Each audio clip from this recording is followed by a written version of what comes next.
சிக்கமம்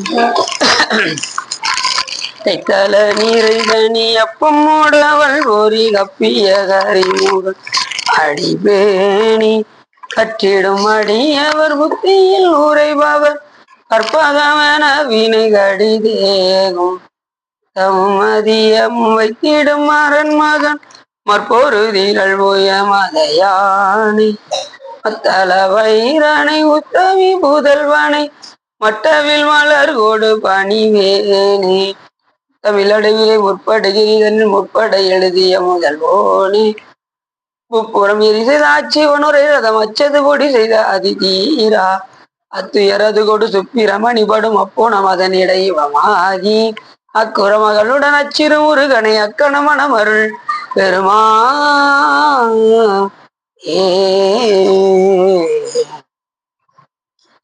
எந்தாயும் எனக்கருள் தந்தையும் நீ சிந்தா குலமானவை ஈத்தனையாள் கந்தா கதிர்வேலவனே உமையாள் மைந்தா குமரா மறைநாயகனே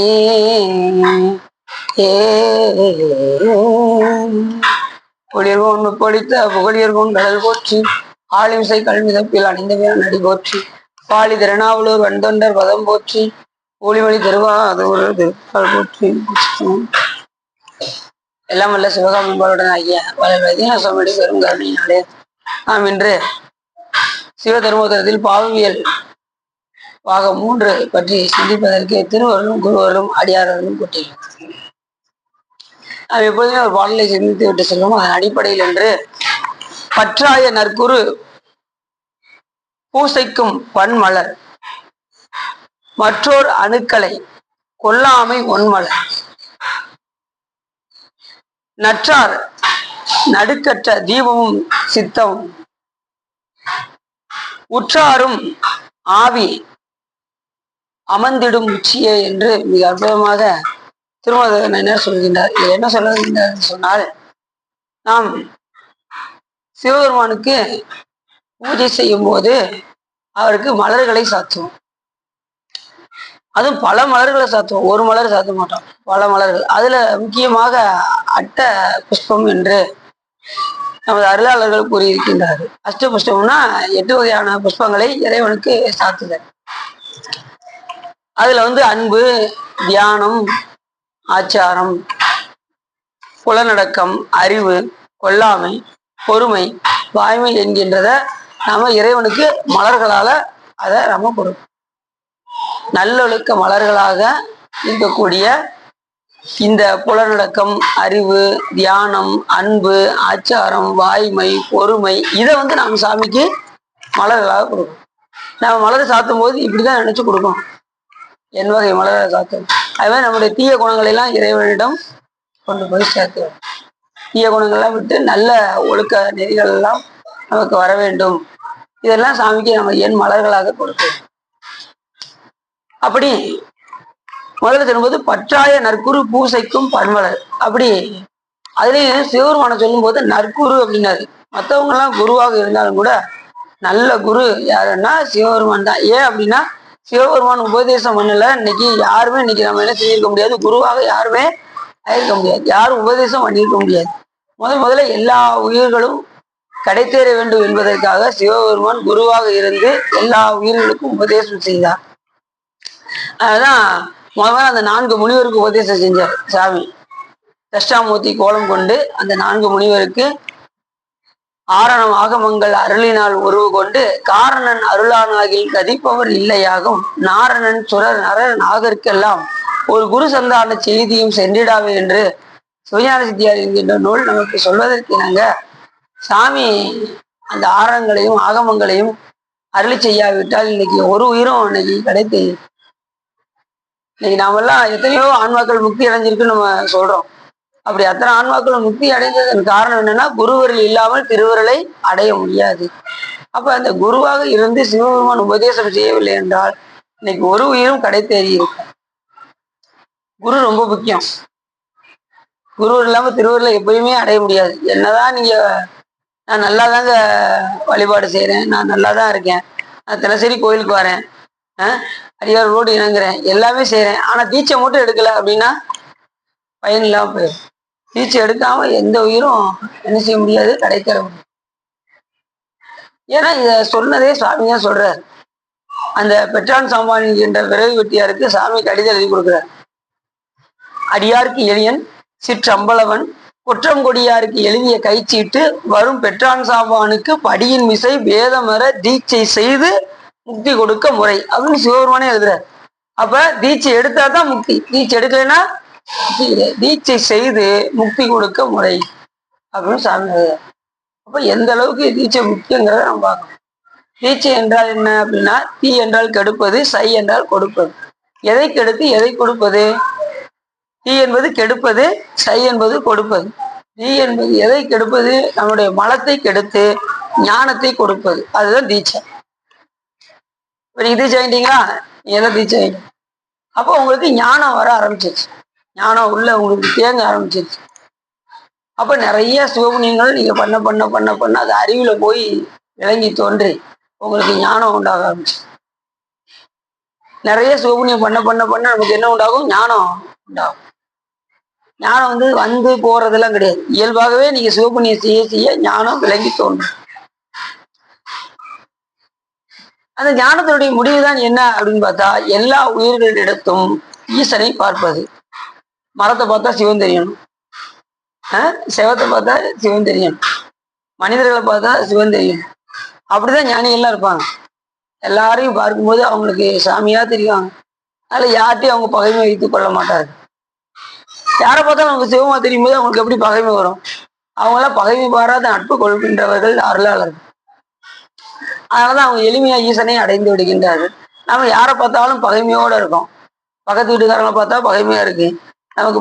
நமக்கு பிடிக்காதவங்களை பார்த்தா நமக்கு அவ்வளவு நமக்கு பிடிக்காத ஆளை பார்த்தா நமக்கு அவனுக்கு ஏதாவது செய்யணும் போல தோணுது. இந்த மாதிரி நினைக்கும் போது நமக்கு எப்படி சாமி நமக்குள்ள கூடியிருப்பாரு சொல்லணும். அதான் அருளாளர்களுக்கும் நமக்குள்ள வித்தியாசம். அவங்க எதை பார்த்தாலும் சிவமா பார்ப்பாங்க, நம்ம மற்றவர்களை பார்த்தா பகைமையா பார்ப்போம். அதனாலதான் அதுதான் காரணம். அப்ப நாமளும் அந்த நிலைக்கு உயர வேண்டும் என்றால் குருவிடம் சென்று தீட்சை வாங்கி குருவர்கள் பெற்று நாம் திருவருளை அடையக்கூடிய உபாயத்தை நாம் தேட வேண்டும். சரி, அந்த நற்குருவாக விளங்கக்கூடிய சிவபெருமான் அவருடைய பூசைக்கு, சிவபெருமானுடைய பூசைக்கு என்ன முக்கியமான தேவை என்ன அப்படின்னா மலர்கள். இறைவனை பூசிப்பதற்கு என்னது? புண்ணியம் செய்வாருக்கு பூ உண்டு நீர். பூ நீரும் ரொம்ப முக்கியம். வெறும் பூவை பறிச்சு அப்படியே சாமி சாத்திடக்கூடாது. பூவை பறிச்சு தண்ணியில நனைச்சு அதுக்கப்புறம் தான் எங்க கொண்டு போய் சாமி கிட்ட கொடுக்கும். அது மாதிரி கட்டும் போது தண்ணியில நினைச்சு அப்படியே தண்ணியில அந்த நாறு எல்லாத்தையும் நினைச்சுதான் என்ன செய்ய முடியும்? வச்சு கட்ட முடியும். ஒவ்வொரு மலர்களையும் வைத்து கட்டும் போது 5 எழுத்தை நினைத்து கொண்டே கட்டணும். பேசிக்கிட்டே கட்டக்கூடாது. மலர்கள் கட்டும் போது அப்புறங்க வீட்டுல என்ன பண்றீங்க, வீட்டுல எல்லாம் சௌக்கியமா இருக்காங்களா பேசிக்கிட்டே எழுச்சிக்கூடாது, கட்டக்கூடாது. கேட்டேன்னாவும் வச்சு சரி அப்படியாங்க பேசும்போது எச்சி தெரியுமா, நாங்க மாஸ்க மாட்டிக்கிறோம் அப்படின்னு சொல்லிட்டு எழுதினாங்க. மாஸ்க மாட்டிக்கிட்டு கட்டுறாங்க. சரி, எப்படியோ எச்சி தெரிவிக்க கூடாது. மலர் கட்டும் போது எச்சி, ஏன்னா எச்சி பூவாக மாறி. அது மாதிரி மலர்களை பறிக்கும் போது அந்த அதிகாலையில வெள்ளனத்துல அந்த பிரம்ம முகூர்த்தத்துல அவங்க 2 மணிக்கு எரிச்சு போய் பறிச்சுட்டு வந்துடுறாங்களாம். ரொம்ப வைகறை காலம் அந்த காலம் நான் 2 மணிக்கு போய் பூ பறிச்சா வைகறை காலம். அது ரொம்ப ரொம்ப உத்தமம். அந்த நேரத்துல பறிப்பது 2 to 4 பறிப்பது, 4 to 6 பறிப்பது. 6 மணிக்கு மேல கணக்கு கிடையாது. இருந்தாலும் வேற இல்லறத்தான் கொஞ்சம் 6 மணிக்கு மேல எரிச்சாங்கன்னா மலர்களை பறிச்சு அதை நல்ல தண்ணியில அலசி அதுக்கப்புறம் தான் சாத்த முடியும். சார் இப்பதான்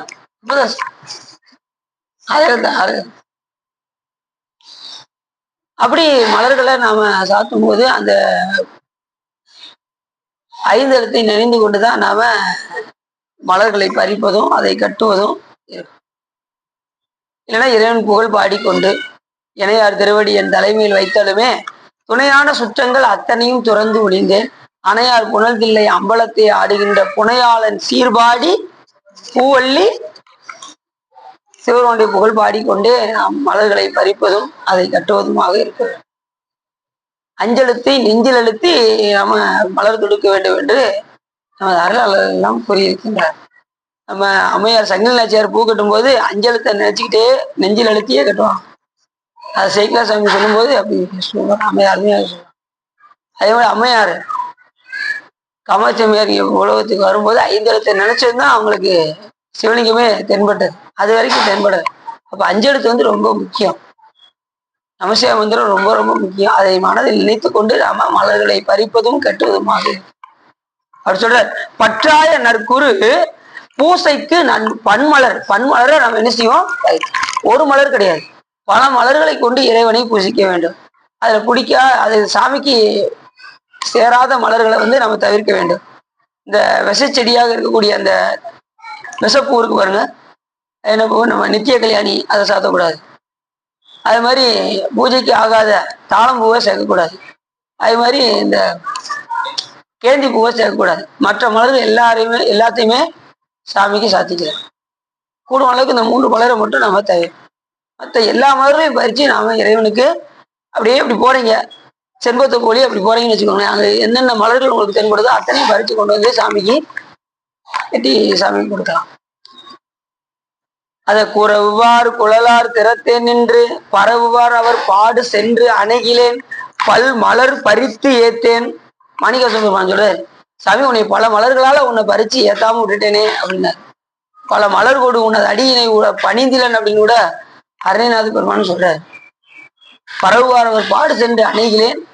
சிவபெருமானை பத்தி யாரு பேசுறாங்களோ அவங்க பக்கம் நான் சேராம போயிட்டேன்னு. பரவுவார் அவர் பாடு சென்று அணைகிலேன், அவங்க பக்கம் போகாம போட்டு பல மலர் பறித்து ஏத்தேன், பல மலர்களை உனக்கு பறிச்சு கொடுக்காம விட்டுட்டேன்.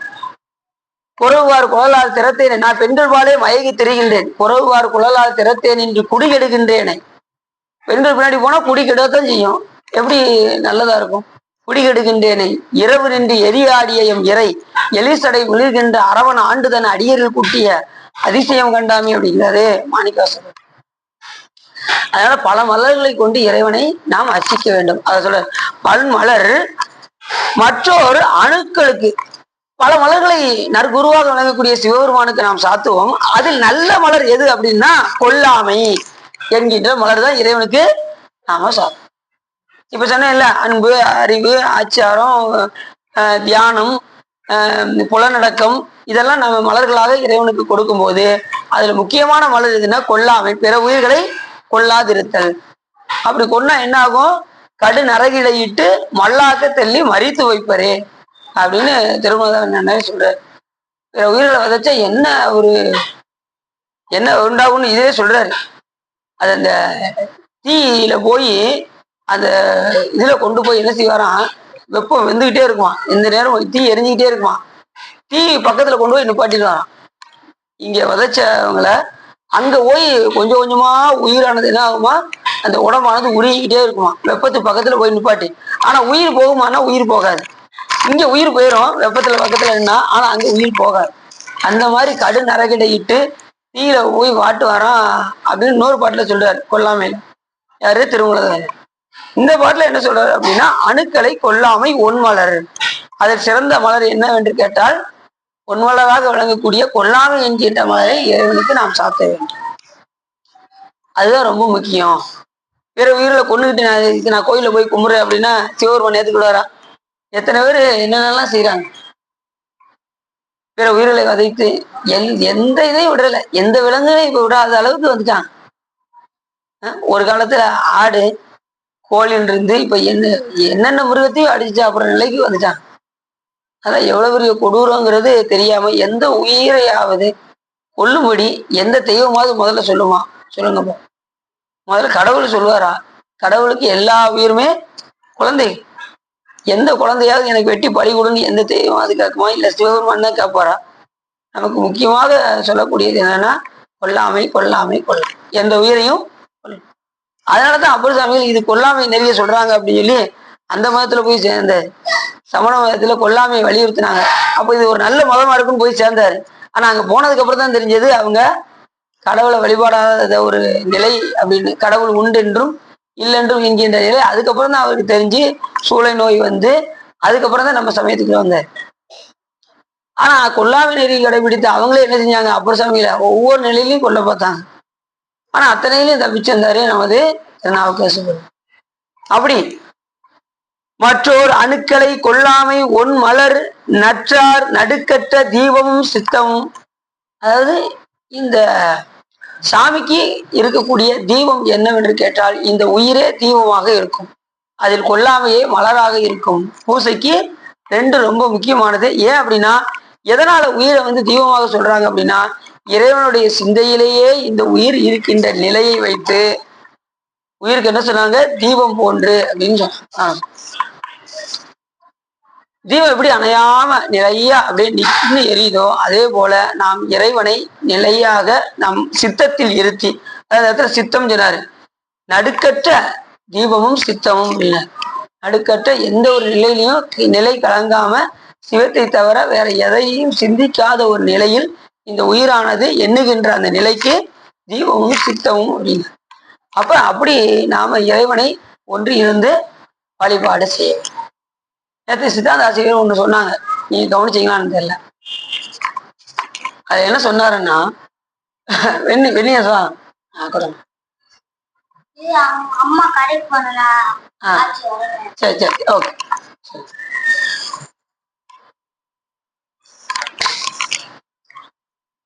இப்ப ஆசிரியர் ஒன்று சொன்னாங்க, உண்ணுதல் உண்ணுதல் ரெண்டு இது சொன்னாங்க. உண்ணுதல்னா சாப்பிடுறது, இன்னொரு உண்ணுதல்னா இறைவனை நுகர்வது. இந்த உண்ணுதல் என்ன அப்படின்னா நம்ம சாப்பிட்டா என்ன ஆகும், இந்த உடம்பு ஆரோக்கியமா இருக்கும். உடம்புல நம்ம சாப்பிட்டோம்னா உண்ணணும்னா அதே போல இறைவனை உண்ணினால் நினைந்தால் வழிபாடு செய்தால் உயிருக்கு நன்மை விளைவிக்கும். சாப்பிட்டா எப்படி உடம்புக்கு அது நன்மை விளைவிக்குதோ அதே போல இறைவனை நுகர்ந்தால் நமக்கு உயிருக்கு இன்பம் விளையும் அப்படின்னு ஆசிரியர் சொன்னாங்க. அதை நீங்க கவனிச்சு பார்த்தீங்கன்னா அப்ப உயிருக்கு நலம் செய்வது யாருன்னா சிவபெருமான் ஒருத்தர் தான். அப்ப அவர் எந்த நேரமும் நம்ம என்ன செய்யணும், நினைந்து கொண்டே இருக்க வேண்டும். நினைக்கிறது கொஞ்சம் கஷ்டமா தான் இருக்கும், ஆனா கொஞ்சம் கொஞ்சமா நம்ம அதை பழகணும், ட்ரைனிங் எடுக்கணும். உடனே எல்லாம் வந்துடாது, எதுவுமே பயிற்சிக்கு நம்ம கொண்டு வர வேண்டும். முதல்ல அரை நிமிடத்துல இருந்து சரண கமலாலயத்தை அரை நிமிஷ நேரமட்டில் தவமுறை தியானம் வைக்க அறியாத சடக சட மூடமட்டி பவவினையிலே சனித்த தனிமையன் விடியால் மயக்கம் முருவேனு என்று சொல்வதற்கிணங்க கொஞ்சம் கொஞ்சமா அரை நிமிடத்துல இருந்து நாம இறைவனை நினைந்து பார்த்து வழிபாடு செய்ய வேண்டும். அப்புறம் கொஞ்சம் நாள் ஆக ஆக அது 1 நிமிஷம் 2 நிமிஷம் அப்புறம் 5 நிமிஷம் அப்படியே உட்காந்து பழகணும். உட்காந்து தியானம் செஞ்சு பார்க்கணும். எல்லாமே பயிற்சி எடுக்கணும், பயிற்சி இல்லாம எதுவும் வராது. அந்த அஷ்டமலர்கள் தியானமும் ஒண்ணு. அதாவது தியானம் கண்டிப்பா நம்ம அந்த தியானம் பண்ணும்போது சாமிகிட்டே அதை அத்தனை கொடுத்துடணும். நீங்க செய்யற தியானத்தை கொண்டு சாமிகிட்ட ஒப்படைச்சணும். ஆத்ம தவம் ஜபம் தியானம் கண்ம பலன்கள் முழுவதும் சமர்ப்ப யாமின்னு சொல்லி சாமிகிட்ட எப்படி ஒப்படைக்கின்றோமோ அத்தனையும் நீங்க செய்யற எல்லா புண்ணியகத்தையும் யார்கிட்ட கொடுத்துடணும், சிவபெருமான்கிட்ட பூசையில கொடுத்துடணும். அப்படி நற்றவம் நடுக்கற்ற தீபமும் சித்தமும் உற்றாரும் ஆவிய அமர்ந்திடும் உச்சியே. இப்படி செஞ்சா இந்த உயிர் என்ன ஆகும் அப்படின்னா மூலாதாரத்துல இருந்து குண்டலினி சக்தியை எழுப்பி இடதுகளை பெண்களை வழியாக சுழுமுனா நாடியை செலுத்தி சித்தத்துல நேர இந்த கபாலை வெடிச்சு நேர இந்த 12 அங்குல பெருவழியாக விளங்கக்கூடிய துவாதசாந்த பெருவழியில போய் இந்த உயிரானது பேரின்பத்தை அனுபவிக்கும். உச்சியில் அமர்ந்திரும் தானே அப்படின்னாரு. உச்சியில போய் அது அமர்ந்து என்ன செய்யுமா, இறைவனுடைய எல்லையில்லாத அந்த ஆனந்தத்தை இது அனுபவிக்கும் என்று இந்த பாட்டை சொல்றாரு. மிக அற்புதமா சொல்றாரு. யாரு, திருமலதேவன். கொல்லாமை என்கின்ற 2 பாட்டு தான் வச்சிருக்காரு கொல்லாமையில.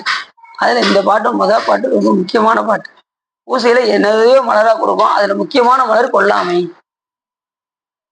2வது இந்த அணுக்களாக விளங்கக்கூடிய இந்த ஆன்மாக்கள் தீபமாக இருக்கும். என்னவென்றால் அது இறைவனை தியானிப்பதற்கு இந்த அணுக்கள் இறைவனை தியானம் செய்து கொண்டே இருக்க வேண்டும். மலர்களை சாத்தி கொண்டே இருக்க வேண்டும், சிவ பூஜை செய்து கொண்டே இருக்க வேண்டும். அதில் கொல்லாமை என்கின்ற மலரை இட்டு கொண்டே இருக்க வேண்டும். எந்த உயிருக்கும் தீங்கு செய்யணுங்கின்ற எண்ணம் கூட என்ன செய்யக்கூடாது அப்படின்னு இந்த பாட்டுல சொல்றாரு. அருமையான பாட்டு. பற்றாய நற்குரு பூசைக்கும் பன்மலர் மற்றொரு அணுக்களை கொல்லாமை ஒன்மலர் நற்றா நடுக்கட்ட தீபமும் சித்தம் உற்றாரும் ஆவி அமர்ந்திடும் உச்சியை. அந்த ஆவியாகிய அந்த உயிரானது எங்க போவோம், அமர்ந்திடும் உச்சியில போய் பாதசார்ந்த பெருவழியில 12 பெருவழியில போய் இறைவனுடைய அந்த பேரின்பத்தை அனுபவிக்கும் என்று இந்த பாட்டுல அற்புதமாக சொல்கின்றார். இப்ப நம்ம சிவதர்மத்துக்குள்ள போயிடணும். சென்ற முறை பல இதை பார்த்தோம். இந்த முறை உள்ளத்தில் அமைப்படாத வஞ்சனை மானா உள்ளத்து வஞ்சகனும் வைரமுடைய மனத்தினானும் பூனா நுழையை மனம் செய்து புணர்ந்தான். உள்ளத்தில் அமைப்படாத வஞ்சனை உடையவனும் இன்னும் ஒருவன் ஒரு குற்றம் செய்தால் அதனை அக்கணமே மறவாமல் என்னாலும் நினைத்திருக்கும் மாச்சரியத்தை உடைய உள்ளத்தை உடையவன். ஒருத்தன் உள்ளத்தில் அமைப்படாத வஞ்சனை, முதல்ல உள்ளத்துல என்ன இருக்கக்கூடாது, வஞ்சனை இருந்தாலே பாவம் அப்படிங்கிறார். பிறர் மேல் நமக்கு வஞ்சனை இருந்தால் அது என்னதான் மாறும், பாவமாகும். அப்படிதான் மெய்ப்பொருள் நாயனார வஞ்சனையால் வெல்ல வேண்டும் என்று போர்ல நிறைய தடவை போரிட்டு பார்த்தாரு, முடியல. இப்ப என்னதான் செய்யணும்னு யோசிச்சு பார்த்தாரு. சரி, இது வஞ்சனையை தவிர வேற எதையுமே நாம இவரை வெல்ல முடியாது. அப்ப அவனுடைய சூட்சம் என்னன்னு பார்த்தாரு. இவர் திருநீர் பூசினா விட்டுருவாருங்கிற அந்த செய்தியை அறிந்து மெய்யெல்லாம் நீர் பூசி உடம்பெல்லாம் திருநீரை பூசிட்டாராம். எந்த இடத்துல பூசுன்னே தெரியாம 16 இடங்களை திருநீர் பூசணும்ல, அப்படி பூசாம இவர் என்ன பண்ணாரு, உடம்பெல்லாம் திருநீரை முழுக்க பூசிக்கிட்டு மெய்யெல்லாம் நீர் பூசி வேணி கண் முடித்து கட்டி சடை அணிந்து கொண்டு, உங்க கூட வந்திருக்காங்களா? சரி, இங்க வந்திருக்கீங்களா? சரி. மெய்யெல்லாம் நீர் பூசி வேணிகன் முடித்து கட்டி கையெல்லாம் படைக்கறந்த புத்தக கவலிக்குள்ள என்ன வந்தாராம், ஒரு கத்தி வச்சுக்கிட்டாராம். படைக்கறந்த புத்தக கவலி ஏந்தி மெய்யெல்லாம் நீர் பூசி வேணிகன் முடித்து கட்டி கையில் படைக்கிறந்த புத்தக கவலி ஏந்தி மைபொதி விளக்கே என்ன மனதினுள் கருப்பு வைத்து பொய்த்தவ வேடம் கொண்டு புகுந்தனன் முத்தநாதன் அப்படின்னா சேக்கிழார் சுவாமி சொல்றார். மனதுல என்ன வச்சிருந்தானா, வஞ்சனை வச்சிருந்தானா. எது போல அப்படின்னாரு, அந்த தீபத்துல அந்த திரி எரியுது பார்த்தீங்களா, வெளியில பிரகாசமா எரியும், ஆனா திரியில முனையில எப்படி இருக்கு, கண்ணு கருகருகருன்னு இருக்கா. அது போல மனதில் வஞ்சனையை வைத்து கொண்டு வெளியில அடியார் வேஷம், அந்த தீபம் போல அடியார் வேடத்தை கொண்டு கொண்டு வெய்யலாம் நீர் பூசி வேணிகள் முடித்து கட்டி கையில் படைக்கிறந்த புத்தக கவலி ஏந்தி மைபொதி விளக்கே என்ன மனதினுள் கருப்பு வைத்து, அந்த திரி போல மனதில் கருப்பு வைத்து வெளியில பிரகாசமா அடியார் வேடம் பூண்டு கொண்டு பொய்த்தவ வேடத்தை பூண்டு கொண்டு எங்க போனா மெய்ப்பொருள் நாயனாருடைய காவலறைக்கு. அங்க எல்லா காவலரையும் சமாளிச்சு போயிட்டான். கடைசி தத்தன் என்கின்ற காவலனை மட்டும் சமாளிக்க முடியல. அவன் விடவே மாட்டேன்னா. அதுக்கப்புறம் உள்ள அந்த சத்தத்தை கேட்டு அவர் என்ன பண்ணாரு, அடியார் வந்திருக்காருங்கிற செய்தி அறிந்து உள்ளே வர சொல்லணும். உள்ள போனதுமே அவர் கண்டுபிடிச்சாரு, இது அடியார் கிடையாது அப்படின்னு அவருக்கு தெரியும். ஏன்னா அடியார் எப்படி திருநீர் பூசுவாங்கன்னு தெரியும். அவர் உடம்பெல்லாம் பூசி இருந்தாரு. இருந்தாலும் வேடம் என்ன வேடம், சிவ வேடம். திருநீர் பூசியிருக்காரு. அவர் திருநீரை சிவமாக பாவிக்கின்ற காரணத்தினால் முடிவு பண்ணிட்டாரு, இன்னைக்கு நமக்கு இறப்பு இவருடைய கையில் நாள் தான் அப்படின்னு அனுப்பவே முடிவு பண்ணிட்டாரு. அடுத்து என்ன பண்ணாரு, உங்க சிவபெருமான் அப்படின்னாரு. எப்படி சொல்லியிருக்கணும், நமது சாமி அருளிய இதுல ஒரு இது நான் கொண்டு வந்திருக்கேன் அப்படின்னு சொல்லியிருக்கணும். ஆனா உங்க சிவபெருமான் அருளிய ஒரு ஆகமத்தை நான் கொண்டு வந்திருக்கின்றேன், அதை உங்களுக்கு படித்து காண்பிக்கின்றேன் அப்படின்னாரா. அப்பயும் முடிவு பண்ணிட்டாரு, இவர் அடியார் கிடையாது முடிவு பண்ணிட்டாரு. ஆனாலும் வேடம் சிவ. சரி அப்படின்னு சொல்லிட்டு அவர் விழுந்து ஆசீர்வாதம் வாங்க போனார் பாருங்க. தான் நினைந்த அப்பரிசே செய்தார் அப்படின்னாரு சேக்கிழார். இப்ப நம்ம ஆளுங்கன்னா எழுதுனாங்கன்னு வச்சுக்கோங்க, எப்படி எழுதுவாங்க தெரியுமா, கத்தியை எடுத்தார், முதுகில் குத்தினார், ரத்தம் சொல்லு சொல்லு சொல்லு என்று வந்தது அப்படின்னு எழுதுவாங்க. இப்ப பத்திரிக்கையாளர் அப்படிதான் எழுதுவாங்க. அதை ஒரு பக்கத்துக்கு நிரப்பிடுவாங்க, எப்படியாவது அதை எழுத வேண்டும். ஆனா சேக்கிழார் சாமி எப்படி சொன்னாரு, அவர் என்ன நினைப்போடு வந்தாரோ அந்த பரிசை செய்து முடித்தார். தான் நினைந்த அப்பரிசே செய்தார் அப்படின்னு அப்படி செய்து முடித்தாரா யாரு, அந்த வஞ்சனையோடு வந்த முத்தநாதன் என்கின்ற விரோதி. உடனே உயிரை கையில பிடிச்சிக்கிட்டு இருக்காரு. உடனே தத்தன் வேகமா அவனை வெட்ட போனார். யார, முத்தநாதனை வெட்ட போனாரு. தத்தா, நம்ம நெல்லு ஊர் எல்லையில கொண்டு போய் விட்டுவா, அது வரைக்கும் நான் உயிரை கையில பிடிச்சிக்கிட்டு இருக்கேன்னாராம் மெய்ப்பொருள். கானகத்துல போய் விட்டுட்டு வர்ற வரைக்கும் உயிரை பிடிச்சிட்டு அப்ப சொன்னாராம், ஐயன் எனக்கு செய்தது யார் செய்ய வல்லார் அப்படின்னாராம்.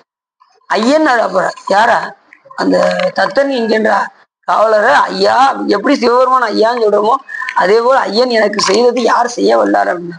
இப்ப அவர் நினைச்சாருன்னா வெட்டி இருக்கலாம். ஆனா அரசருடைய கட்டளையை ஏற்று அவர் கொண்டு போய் கானகத்தில் விட்டு வந்த காரணத்தினால் அவரை ஐயன் எனக்கு செய்தது யார் செய்ய வல்லார் அப்படின்னு. அதனால வஞ்சனை என்ன செய்யக்கூடாது, இருக்கக்கூடாது. வஞ்சனையோடு வஞ்சனையோடுங்கிற என்ன இருந்தாலே பாவங்கிறார். செய்யறது வஞ்சனை வைத்து பிறகு பழி வாங்குறது ஒரு பக்கம், ரெண்டாவது அந்த நினைப்பு வந்துட்டாலே பாவங்கிறார். வஞ்சனை வந்துட்டாலே அமைவுபடாத வஞ்சனை அப்படின்னாரு.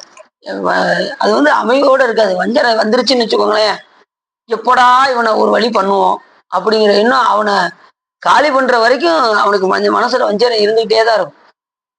வஞ்சனை மட்டும் வந்துருச்சுன்னா, அந்த எண்ணம் வந்துருச்சுனாலே அவன் ஊருக்கு விட்டு ஓடி போற அளவுக்கு அவன் மனசுல கருன்னு இருந்துகிட்டே தான் இருப்பான். இப்ப என் வீட்டு பக்கத்துல ஒருத்தவங்க 2 பேரும் சண்டை போட்டுக்கிட்டே இருந்தான்.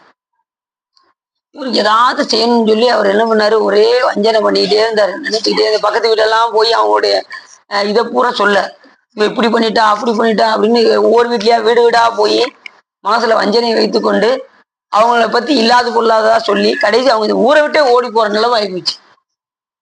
அது வஞ்சனை தானே?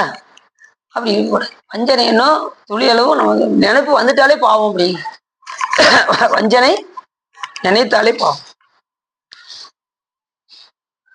ஒருவன் ஒரு குற்றம் செய்தால் அதனை அக்கணமே மறவாமல் என்னாலும் குற்றம் செஞ்சாங்கன்னா அதை நினைச்சுக்கிட்டே இருக்கிறது. அதை மறக்காம கடைசி வரைக்கும் அவன் செஞ்ச குற்றத்தை மன்னிக்கவும் செய்யாம ஒருத்தர் நமக்கு ஏதாவது செஞ்சுட்டான்னு வச்சுக்கோங்களேன், ஒரு தீயதை செஞ்சுட்டாலும் நாம என்ன நினைக்க கூடாது, அவரை அதை மனசுல வச்சுக்கிட்டு அவங்களை பழி வாங்கணும்னு நினைக்க கூடாதான். நாம என்ன செய்யணும், அந்த கடமை அதை மறந்துடணும். மறக்காம அதை நாள்தோறும் அதை நினைந்து கொண்டே இருந்தால் பாவம். அதை நினைச்சு கொண்டே இருந்தால், அதை மறக்காம அதை பத்தியே நினைச்சுக்கிட்டே இருப்பாங்கல்ல. சில பேர் பார்த்தீங்கன்னா சில செய்யற வஞ்சனை அதை நினைச்சுக்கிட்டே இருப்பாங்க. இப்படி பண்ணிட்டானே, இப்படி நம்மளை பேசிட்டானே அப்படிப்பாங்கல்ல சில பேர்.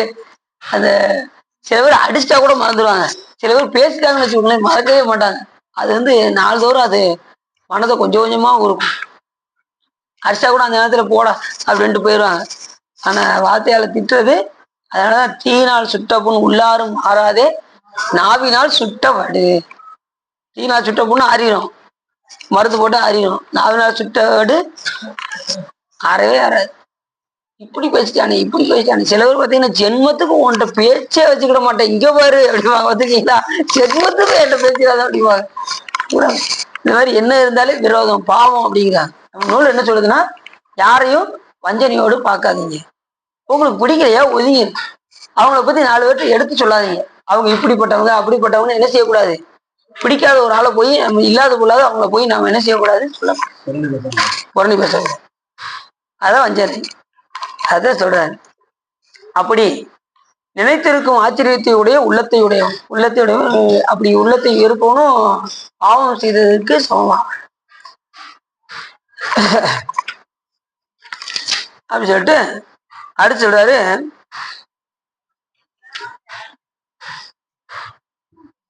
உலக வியாபாரம் நீங்கி நிட்டை புரியும் தபோதனர் எனக்கு காசும் தூசும் தரக்கடவீர் என்று. நிட்டை புரிகிற தபோதனர்கிட்ட போய் காசு வாங்குறது. அதுனா அவங்ககிட்ட இருக்கக்கூடிய எதையாவது, இப்ப எல்லாம் வெறுத்து போய் தபோதனரா இருக்காங்கல்ல, அவங்ககிட்ட போய் நம்ம எதையும் என்ன செய்யக்கூடாதான், ஒரு பொருளை போய் நான் பெறக்கூடாது அப்படின்னு நூல். இப்ப உதாரணத்துக்கு ஒண்ணு வச்சுக்கோமே, இப்ப நீங்க சதுரகிரிக்கு போறீங்க, அங்க சாமியாரை பாக்குறீங்க, அவங்க தபோதனர் தானே, அவங்ககிட்ட போய் உங்ககிட்ட இருந்து ஒரு ருத்ராட்ச மலையை எனக்கு கொஞ்சம் கொடுத்தீங்கன்னா ரொம்ப நல்லா இருக்கும் அப்படின்னு நினைச்சக்கூடாது. அவங்ககிட்ட இருந்து எந்த பொருளையும் நம்ம வாங்கக்கூடாது. வாங்கினாலும் பாவம். தபோதனர்கிட்ட போய் எதையுமே அதை கொடுங்க இதை கொடுங்கன்னு போய் என்ன செய்யக்கூடாது, கேட்கக்கூடாது. அது பாவம் சொல்லுது நூல். தரக்கடவர் என்று கேட்பவனும் தம் கருத்தனுக்கு நிலைகுலைய வந்த விடத்தில் நின்று பாதுகாப்பவன் விட்டு போகும் நன்மை இல்லாத அடியவன். நம்மளை தேடி பாதுகாக்கும்படி சொல்லி, இப்ப நாமளே ஒரு இடத்துக்கு ஒரு ஆளை நம்ம பத்திரமா கூட்டு போறோம்னு வச்சுக்கோங்களேன், அவங்கள கடைசி வரைக்கும் கூட்டு வர்ற வரைக்கும் யாருடைய கடன், கூட்டு போறவங்களுடைய கடன். அவங்கள பாதுகாக்காம விட்டவங்களும் சிலர் என்ன செய்வாங்க தெரியுமா, வெளியூர் கூட்டு போவாங்க, கேடு கட்டு நீங்க பஸ் சேர்ந்தாலும் சரி சேராட்டும் சரி போயா அப்படின்னு சொல்லிட்டு விட்டு வந்தவங்களா இருக்காங்கல்ல, அப்படி அது பாவங்கிறாங்க. நம்ம கூட்டு போறவங்கள கூப்பிடாம விட்டுட்டு வந்தாலும் பாவம் அப்படின்னு சொல்லி பாதுகாக்காமல் விட்டவரும். அதே மாதிரி உங்க ஒரு குழந்தைய கொடுத்து நீங்க பாதுகாருங்க அப்படின்னு சொல்லி ஒருத்தவங்க கொடுக்குறாங்கன்னு வச்சுக்கோங்க, அதை பாதுகாக்கிறேன்னு சொல்லிட்டு அவங்க கைவிட்டாலும் அதுவும் பாவம். இது அவங்களுக்கு சிலர் என்ன செய்வாங்க, ஒரு பிள்ளையை போய் தத்தெடுப்பாங்க. எங்க போய் ஒரு அனாதாசிரமத்துல போய் பிள்ளைகள் எல்லாம் போய் தத்தெடுப்பாங்க. தத்தெடுத்து கொண்டு வந்துட்டு கொஞ்ச நாள் வளர்த்ததுக்கு அப்புறம் நம்ம வளர்க்க முடியல, மறுபடியும் போய் அதை பாதுகாக்காம கொண்டு போய் விட்டுட்டாலும் அதுவும் பாவம். அப்ப பாதுகாப்பு ரொம்ப முக்கியம். பாதுகாமல் இருந்தாலும் குற்றம்னு நமக்கு முடிச்சு. அப்ப நம்ம யாரை எங்க அழைத்து கொண்டாலும், பிற இடத்துல போய் பிற பொருட்களை நம்ம வாங்கினாலும், இப்ப ஒரு குழந்தையை தத்தெடுத்து கொண்டு வந்தாலும் அதை பாதுகாக்க வேண்டியது நம்மளுடைய கடமை. அப்படி செய்யாமல் விட்டு விட்டாலும் குற்றம்னு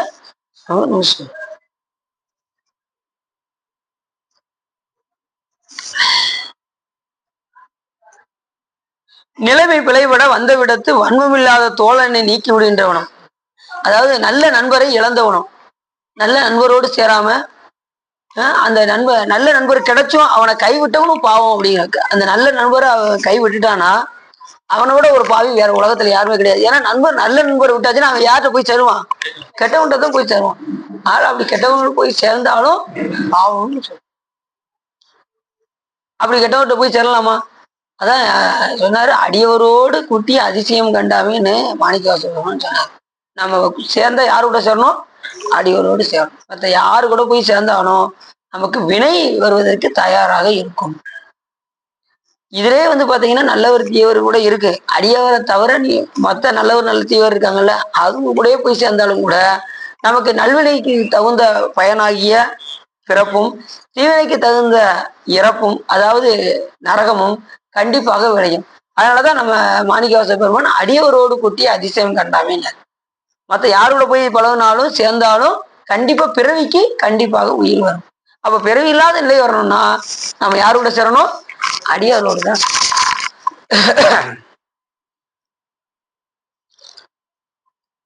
அப்படி விளைபட வந்த விடத்து வன்மமில்லாத தோழனை நீக்கி விடுகின்றவனும் நற்குணமுடையவரையும், நல்ல குணமுடையவரை இழந்தாலும் பாவம். அவங்க நல்ல ஒருத்தர் கிடைச்சிருக்காங்கன்னு வச்சுக்கோங்க, அவங்க மேல ஏதாவது புகார் சொல்லி அவங்கள நம்ம கைவிட்டாலும் அதுவும் பாவம். நல்ல கூட இருப்பாரு, நல்ல பழகிருப்பாரு, அவங்க மேல நம்ம அவங்கள பற்றிய நற்குணம் தெரியாம அவங்கள நம்ம பகைமையாக நினைத்து ஒதுக்கி விட்டாலும் பாவம். புரியுதா? உங்களுக்கே தெரியும் இவங்க நல்லவங்கன்னு தெரியும். தெரிஞ்சிருந்தும் கூட நீங்க என்ன செய்வீங்க? என் ஃப்ரெண்டுக்கு பிடிக்கலன்னா எனக்கும் பிடிக்காது. புரியுது அவர்களுக்கு? அப்படி ஆகல. ஏன் நண்பருக்கே பிடிக்கல, நான் எதுக்கு அவ கூட பழகணும்? அப்படி ஆகல. அப்படி நல்ல நண்பரை இழந்தாலும் நல்ல நண்பரை இழந்தாலும். அதனால நல்ல நண்பர்களை அது நல்ல நண்பர்களை காட்டு நல்ல அடியவர்களோடு நாம் சேரணும். அதுதான் ரொம்ப முக்கியம். நமக்கு இது பொதுவா பாவங்களை சொல்லுது. நாம அடியார்களுக்கு நமக்கு எது அப்படின்னா, இது பாவமாக இருந்தாலும் நாம சேரக்கூடிய இடம் எதுன்னா அடியவரோடு தான் சேர வேண்டும் அப்படின்னு நமக்கு மாணிக்கவாசக பெருமான் சொல்றாரு. அப்போஸ்தலர் சொல்றாரு. எல்லா அருளாளர்களுமே பாட்டுல பாடி வச்சிருக்காங்க. நான் அதுலயும் பாத்தீங்கன்னா அடியவரோடு சேரணும், நல்ல குடும்பத்தில் போய் ஒரு அடியாரா அங்க போய் இருக்கணும்னு சொல்லி அப்போஸ்தலர் சொல்றாரு. நல்ல ஒரு அடியார் திருக்கூட்டத்துல போய் ஒரு ஆளா இருக்கணுமா அப்படின்னு சாமி சொல்றாரு.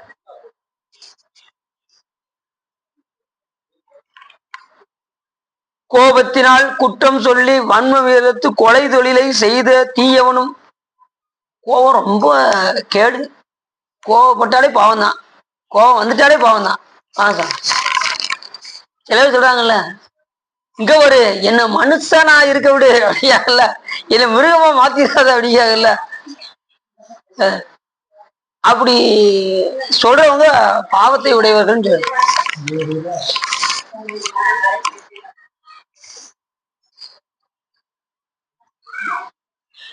சொல்றாங்கல்ல, என்ன மிருகமா மாத்திராத சொல்லிட்டேன் அப்படிவாங்க. கோவம் ஒரு மனிதன் என்ன செஞ்சிடும்? கடைசி கொலை புரிய வச்சிரும். காமம், லோபம், மதம், ஆச்சரியம், களவு, கொலை, கடைசி எதுல போய் முடியும்? கொலையில போய் முடியும். கோபம் என்பது என்ன மிருகமா மாத்திராத, நான் வெட்டுனேன்னு வச்சுக்கோ அப்படின்னு நினைச்சுவாங்க. அதை நினைச்சேன்னா கடைசி 2 பேருக்கு சண்டை ஒருத்தர் வெட்டி போய் ஒருத்தர் ஜெயில போய் உட்காந்துருப்பாரு, ஒருத்தர் இறந்துருவாரு, ஒருத்தர் வாழ்நாள் முழுக்க ஜெயில இருந்து இறந்துருவாங்க. கடைசி கோபம் எதுல போய் முடியுது பார்த்தீங்களா? ஒரு நிமிஷம் கோபம் எங்க கொண்டு விட்டுரும்? இறப்புல கொண்டு விட்டுரும். கடைசி ஜெயில உட்காந்து கழி திங்கிற நிலவுக்கு உண்டாக்கிடும் கோபம். ஆனா கோபம் கண்டிப்பா. அதனாலதான் அப்ப மாணிக்கவாசக பெருமான் சொன்னாரு, விடுமின் வெகுளி வேட்கை நோய். எதை சொன்னாரு? விடுமின். எதை விடணும்? வெகுளி. எது? கோபம். வெகுளி. விடுமின் வெகுளி வேட்கை நோய், காம எண்ணங்கள். இதெல்லாம் விடணும். அடியார்களாக இருக்கக்கூடிய நாம விடுமின் வெகுளி வேட்கை நோய் மிக ஒரு காலம் இனி இல்லை. இன்னும் காலம் இருக்குன்னா நீங்க என்ன செய்யக்கூடாது? நினைக்க கூடாது. வயசு எனக்கு 45 தாங்க ஆகுது, இன்னும் 100 வயசு இருக்கு அப்படின்னு நினைச்ச கூடாது. அடுத்த நொடி என்ன நடக்குன்னு சொல்ல முடியும். திடீர்னு பேன் விழுந்து இறந்து போயிடறாங்க, சைக்கிள்ல போறவங்க இறந்து போயிடுறாங்க, வண்டியில போறவங்க இறந்து போயிடுறாங்க, பஸ்ல போறவங்க இறந்து போயிடுறாங்க. எந்த நிலையிலும் இறப்பு வரும். அதனால காலத்தை என்ன செய்யக்கூடாது? தாழ்த்தக்கூடாது. மிகவோர் காலம் இனி இங்கு இல்லை, இங்கு இல்லை. உடையான் அடிக்கில் பெரும் சாத்தோடு உடன் போவதற்கு ஒருபடுமின். அங்க போறதுக்கு ஒருபடணும். எங்க? சிவபுரத்துக்கு. உடையான் அடிக்கில் பெரும் சாத்தோடு உடன் போவதற்கு ஒருபடும். அடைவோம் நாம் போய் சிவபுரத்துள், இனி அணியார் கதவது அடையாம். புடைபட்டு உருகி போற்றுவோம் புயங்க நாள்வான் புகழ்களையே என்று கூட நமது மாணிக்கவாசகர் பெருமான் சொல்றாரு. அப்ப எப்படி இருக்கணும் யோசிச்சு பாருங்க. எதை விடணும்னாரு? கோபத்தை விடணும். விடுமின் அடியார்களுக்கு கோபமே வரக்கூடாதுன்றாரு. விடுமின் வெகுளி வேட்கை நோய் மிக ஒரு காலம் இல்லை. இன்னும் கோவப்பட்டுக்கிட்டே உட்காந்துக்கிட்டே இருந்தீங்கன்னா இங்கேயே உட்காந்துக்கிட்டே இருக்க வேண்டியதான். பிறகு வந்துகிட்டே இருக்கும், இங்கேயே உட்காந்துக்கிட்டு இருக்க வேண்டியதான். கோபம் வரக்கூடாது, கோபம் வரக்கூடாது, கோபத்தை தவிர்க்கணும். நீங்க இப்படி கோபத்தை தெரிவிக்கிறீங்க, எங்களுக்கு கோபம் வந்துடும், நாங்க சொற்பொழிவு இருக்கவே வேண்டாமா அப்படி.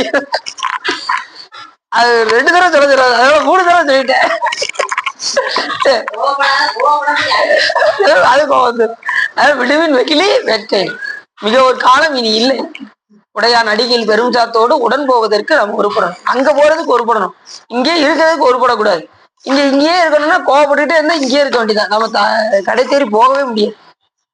எல்லா அருளாலும் சொல்றாங்க, கோவம் வந்தா இங்கே இருக்க வேண்டியது. 1 பால்ல 1 துளி விஷ கலந்தா என்ன ஆகும்?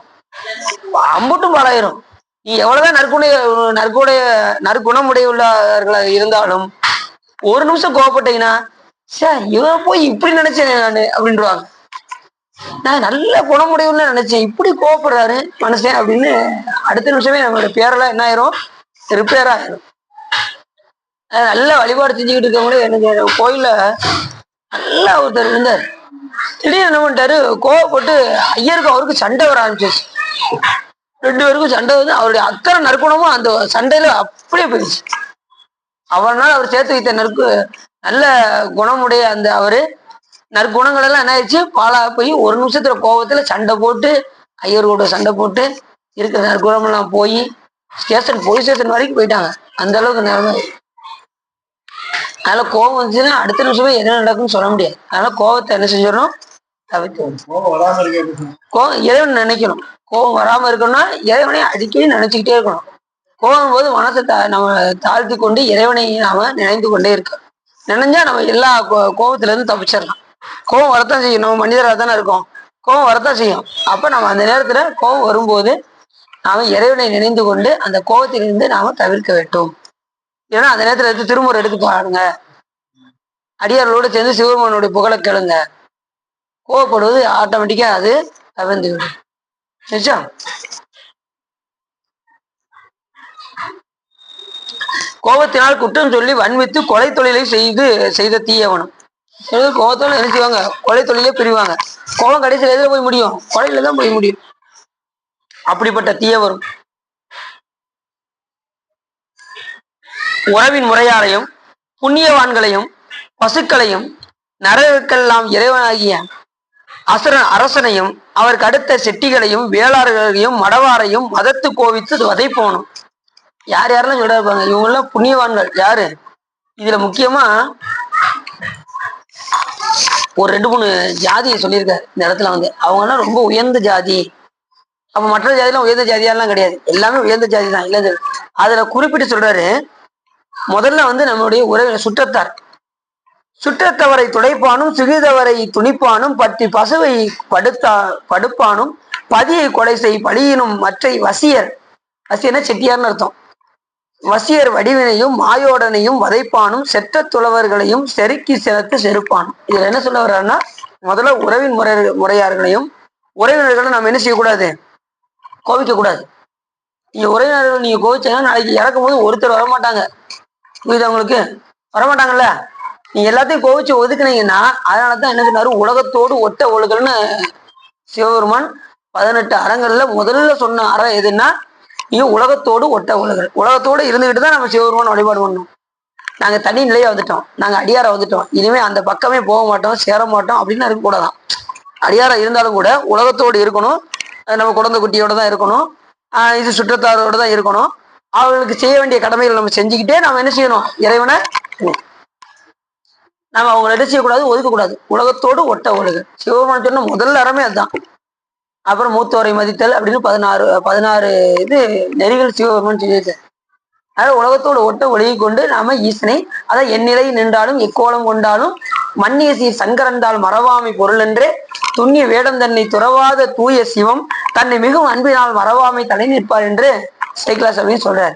அப்ப நம்ம எந்த நிலையில நம்ம நீங்க என்ன வேணாலும் பண்ணுங்க, எந்த நிலையிலும் இருங்க, உலகத்தோடையே கூட இருங்க, ஆனா ஈசன் திருவடியை மறக்கக்கூடாது. சங்கரந்தால் மறவாமை, சிவபெருமான என்ன செய்யக்கூடாது, அதுவும் எந்த பிழையை செஞ்சாலும் திருவடி பிழை மட்டும் செஞ்சிடக்கூடாது.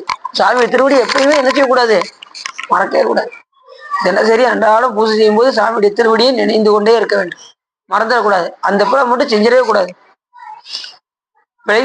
பிழையிலும் பிழை எதுன்னா திருவடியை மட்டும் மறக்காம. சங்கரன் தாள் மறவாமை, சிவபெருமான் திருவடியை எப்பயுமே, சிவபெருமான் திருவடி எப்படிங்க இருக்கும் அப்படின்னு நீங்க கேட்பீங்க. சிவலிங்கத்தை நினைச்சாலே போ, சாமியுடைய திருவடி எல்லாமே அதுக்குள்ள அடங்கும். தியானிக்கக்கூடிய ஒரு முகூர்த்தம் எது அப்படின்னா, இறைவன் நீங்க தியானிக்கக்கூடிய ஒரு நல்ல ஒரு முகூர்த்தம் எது அப்படின்னா சிவலிங்க வடிவம், அது குறின்னு பேரு. இப்ப நீங்க மத்த இதை நீங்க நினைச்சு வச்சுக்கணும், நீங்க நிறைய நினைக்க தோணும். இப்ப தட்சிணாமூர்த்தி, தண்டராஜமூர்த்தி, நிறைய 25 மாகேஸ்வர முகூர்த்த வந்து தியானிப்பதற்குரிய இதா நமக்கு சொல்லல.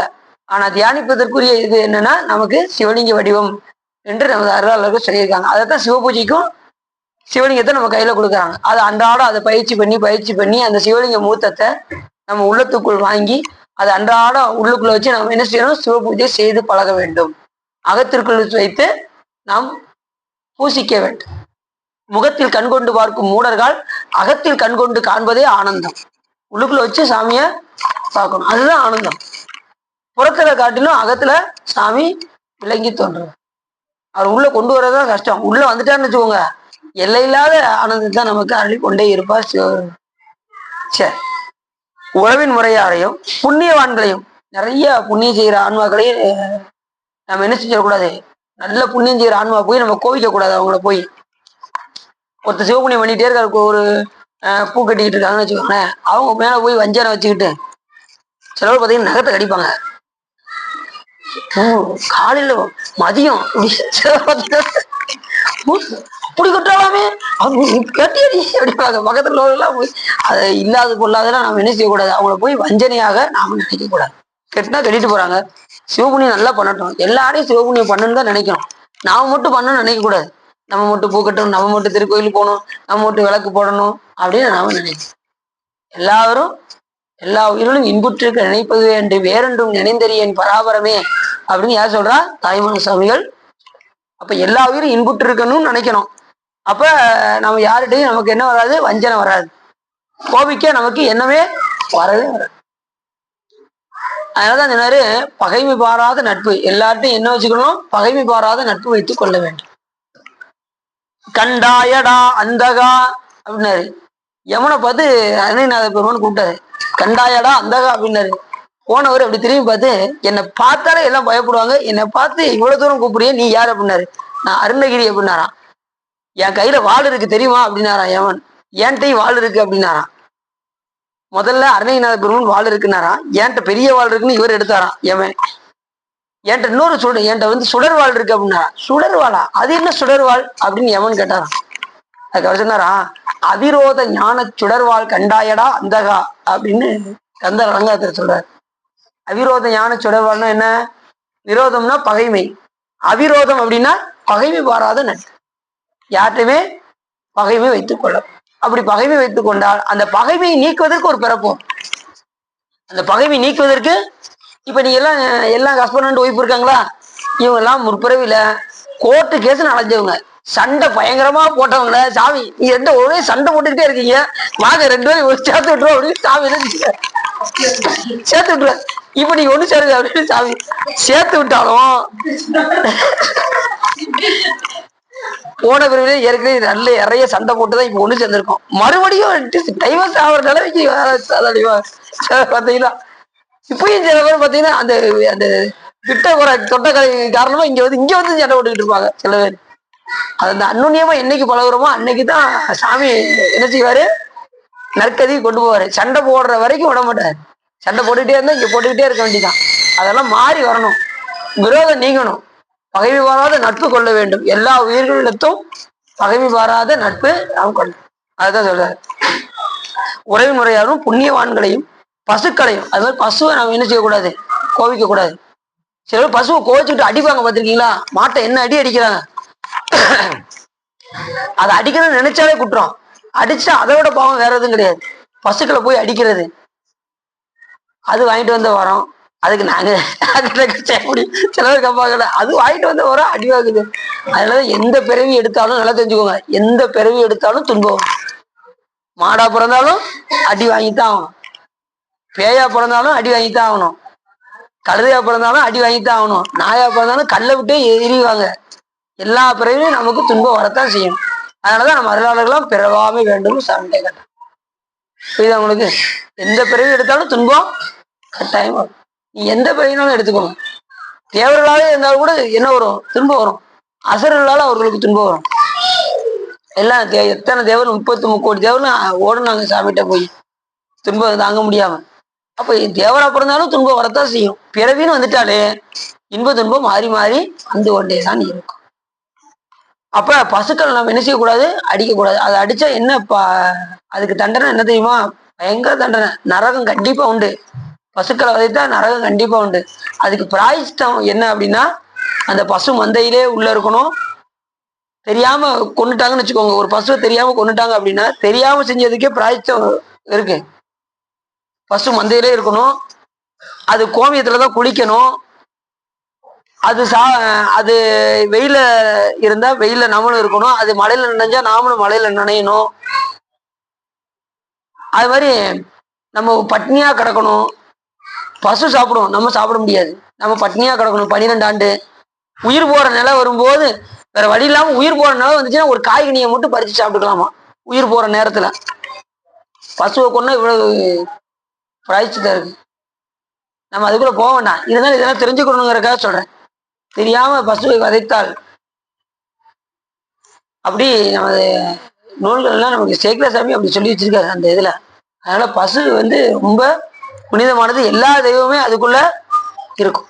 அதனால பசுவை நம்ம என்ன செய்யக்கூடாது, கோபித்து வஞ்சிக்க கூடாது, அதை அடிக்கக்கூடாது.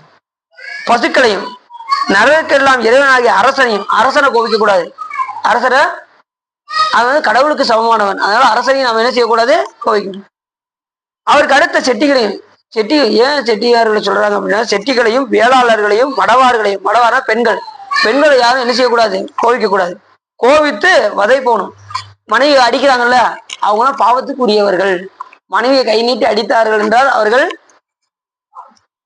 அவங்களுக்கு எத்தனை பிறப்பு வரும் சொல்ல முடியாதான், அந்த அளவுக்கு அவங்க பாவத்துக்கு ஈடானார்கள். இப்ப சில பேர் என்னை என்ன அடி அடிச்சான், அவனுக்கு நல்ல பிறவி வரட்டும் அப்படின்னு நினைக்கிறாங்க. உண்டு. இப்ப பேசி கேட்டுக்கிட்டு இருக்கும் போது என்னை எப்படி ஒரு 50 தடவை அடிச்சிருப்போம், அவன் நல்லா என்ன செய்வான் அப்படி நினைக்கிற உண்டு. பேசிக்கிட்டே நிறைய மனசு அப்படி ஓடும். சொல்ல கல்யாணம் முடிஞ்ச நாள்ல இருந்து அவனை ரொம்ப பாடாப்படுத்திட்டான், உனக்கு பிறப்பு நிறைய உண்டுடா அப்படின்னு நினைச்சாங்க. அதனால மனைவி என்ன செய்யக்கூடாது, கோவிக்க கூடாது. குடும்ப அளவுக்கு மனைவியை நம்ம என்ன செய்யணும், நேசிக்க வேண்டும் அப்படின்னு சொல்லிட்டு, அதுக்காக கோவிக்கிறதுக்கு சில இடத்துல என்ன செய்யணும்னா கோவிச்சுதான் ஆகணும். இல்லறத்துல வேற வழி கிடையாது. அதுக்காக என்ன செய்யக்கூடாது, கோவப்படாம இருக்க முடியாது. அந்த கோவம் எதா மாறிடக்கூடாது, கொடூரமா மாறிடக்கூடாது. இப்ப உதாரணத்துக்கு சொல்றேனே, பாம்பு இருக்கு பார்த்தீங்களா, பாம்பு சீரணும், ஆனா என்ன செய்யக்கூடாது, கொத்தக்கூடாது, அப்படி இருக்கணும். மனைவி வந்து அடக்கி ஒடுக்கி வச்சிருக்கணும், ஒன்றும் பிரச்சனை இல்லை. அந்த மாதிரி சில இடங்கள்ல சத்தம் போட வேண்டிய இடத்துல போடணும், எல்லாமே இருக்கணும். ஆனா அடிச்சிடக்கூடாது, பாம்பு மாதிரி என்ன செய்யக்கூடாது, கொத்திடக்கூடாது. அது எதுக்காக நல்வழிப்படுத்துறதுக்காக நம்ம என்ன செய்யலாம், சொல்லி திருத்தலாம். மற்றபடி நீங்க என்ன செய்யக்கூடாது, கோவிக்க கூடாது. எப்பயுமே மனைவி என்ன செய்யக்கூடாது, கோவிக்க கூடாது, அடிக்கக்கூடாது, வதைக்க கூடாதுன்னு போட்டிருக்காங்க. வதை பொண்ணு நடத்தும் மனைவியை அடிக்கும். அது பாத்தீங்களா எப்படி கேள்வி பார்த்தீங்களா? அவரும் தான் மனைவி அடிச்சாலும் மனைவி கணவர் அடிச்சாலும் ரெண்டு பேருமே பாவத்துக்குரியவர்கள். ரெண்டு பேருமே பாவத்துக்குரியவர்கள் தான். நல்ல கொஸ்டின். மனைவி கணவர் தான் மனைவி அடிப்பாரு. இப்ப கூட ட்ரெண்ட் மாறிடுச்சுங்க, மனைவி தான் கணவர் அடிக்கிறதா ஆயிடுச்சு அடிக்கிற. நம்ம இது பக்கத்துல நான் அடின்னு ஒரு நண்பர் வீட்டுக்கு போயிருந்தேன். எங்கன்னா நம்ம ஐஎன்டிசி நகர் கிட்ட போயிருந்தேன். அங்க சத்தம், நான் ஒருத்தர் வீட்டுக்கு போறேன், பக்கத்து வீட்டுல நடந்துகிட்டு இருக்கு சத்தம், ஆம்பளை குரல் கேட்டுக்கிட்டே இருக்கு. அது வந்து வெளியில சொல்ல முடியாது, அந்த மாதிரி சத்தம் போட்டு அவர் அழுதுகிட்டு இருக்காரு.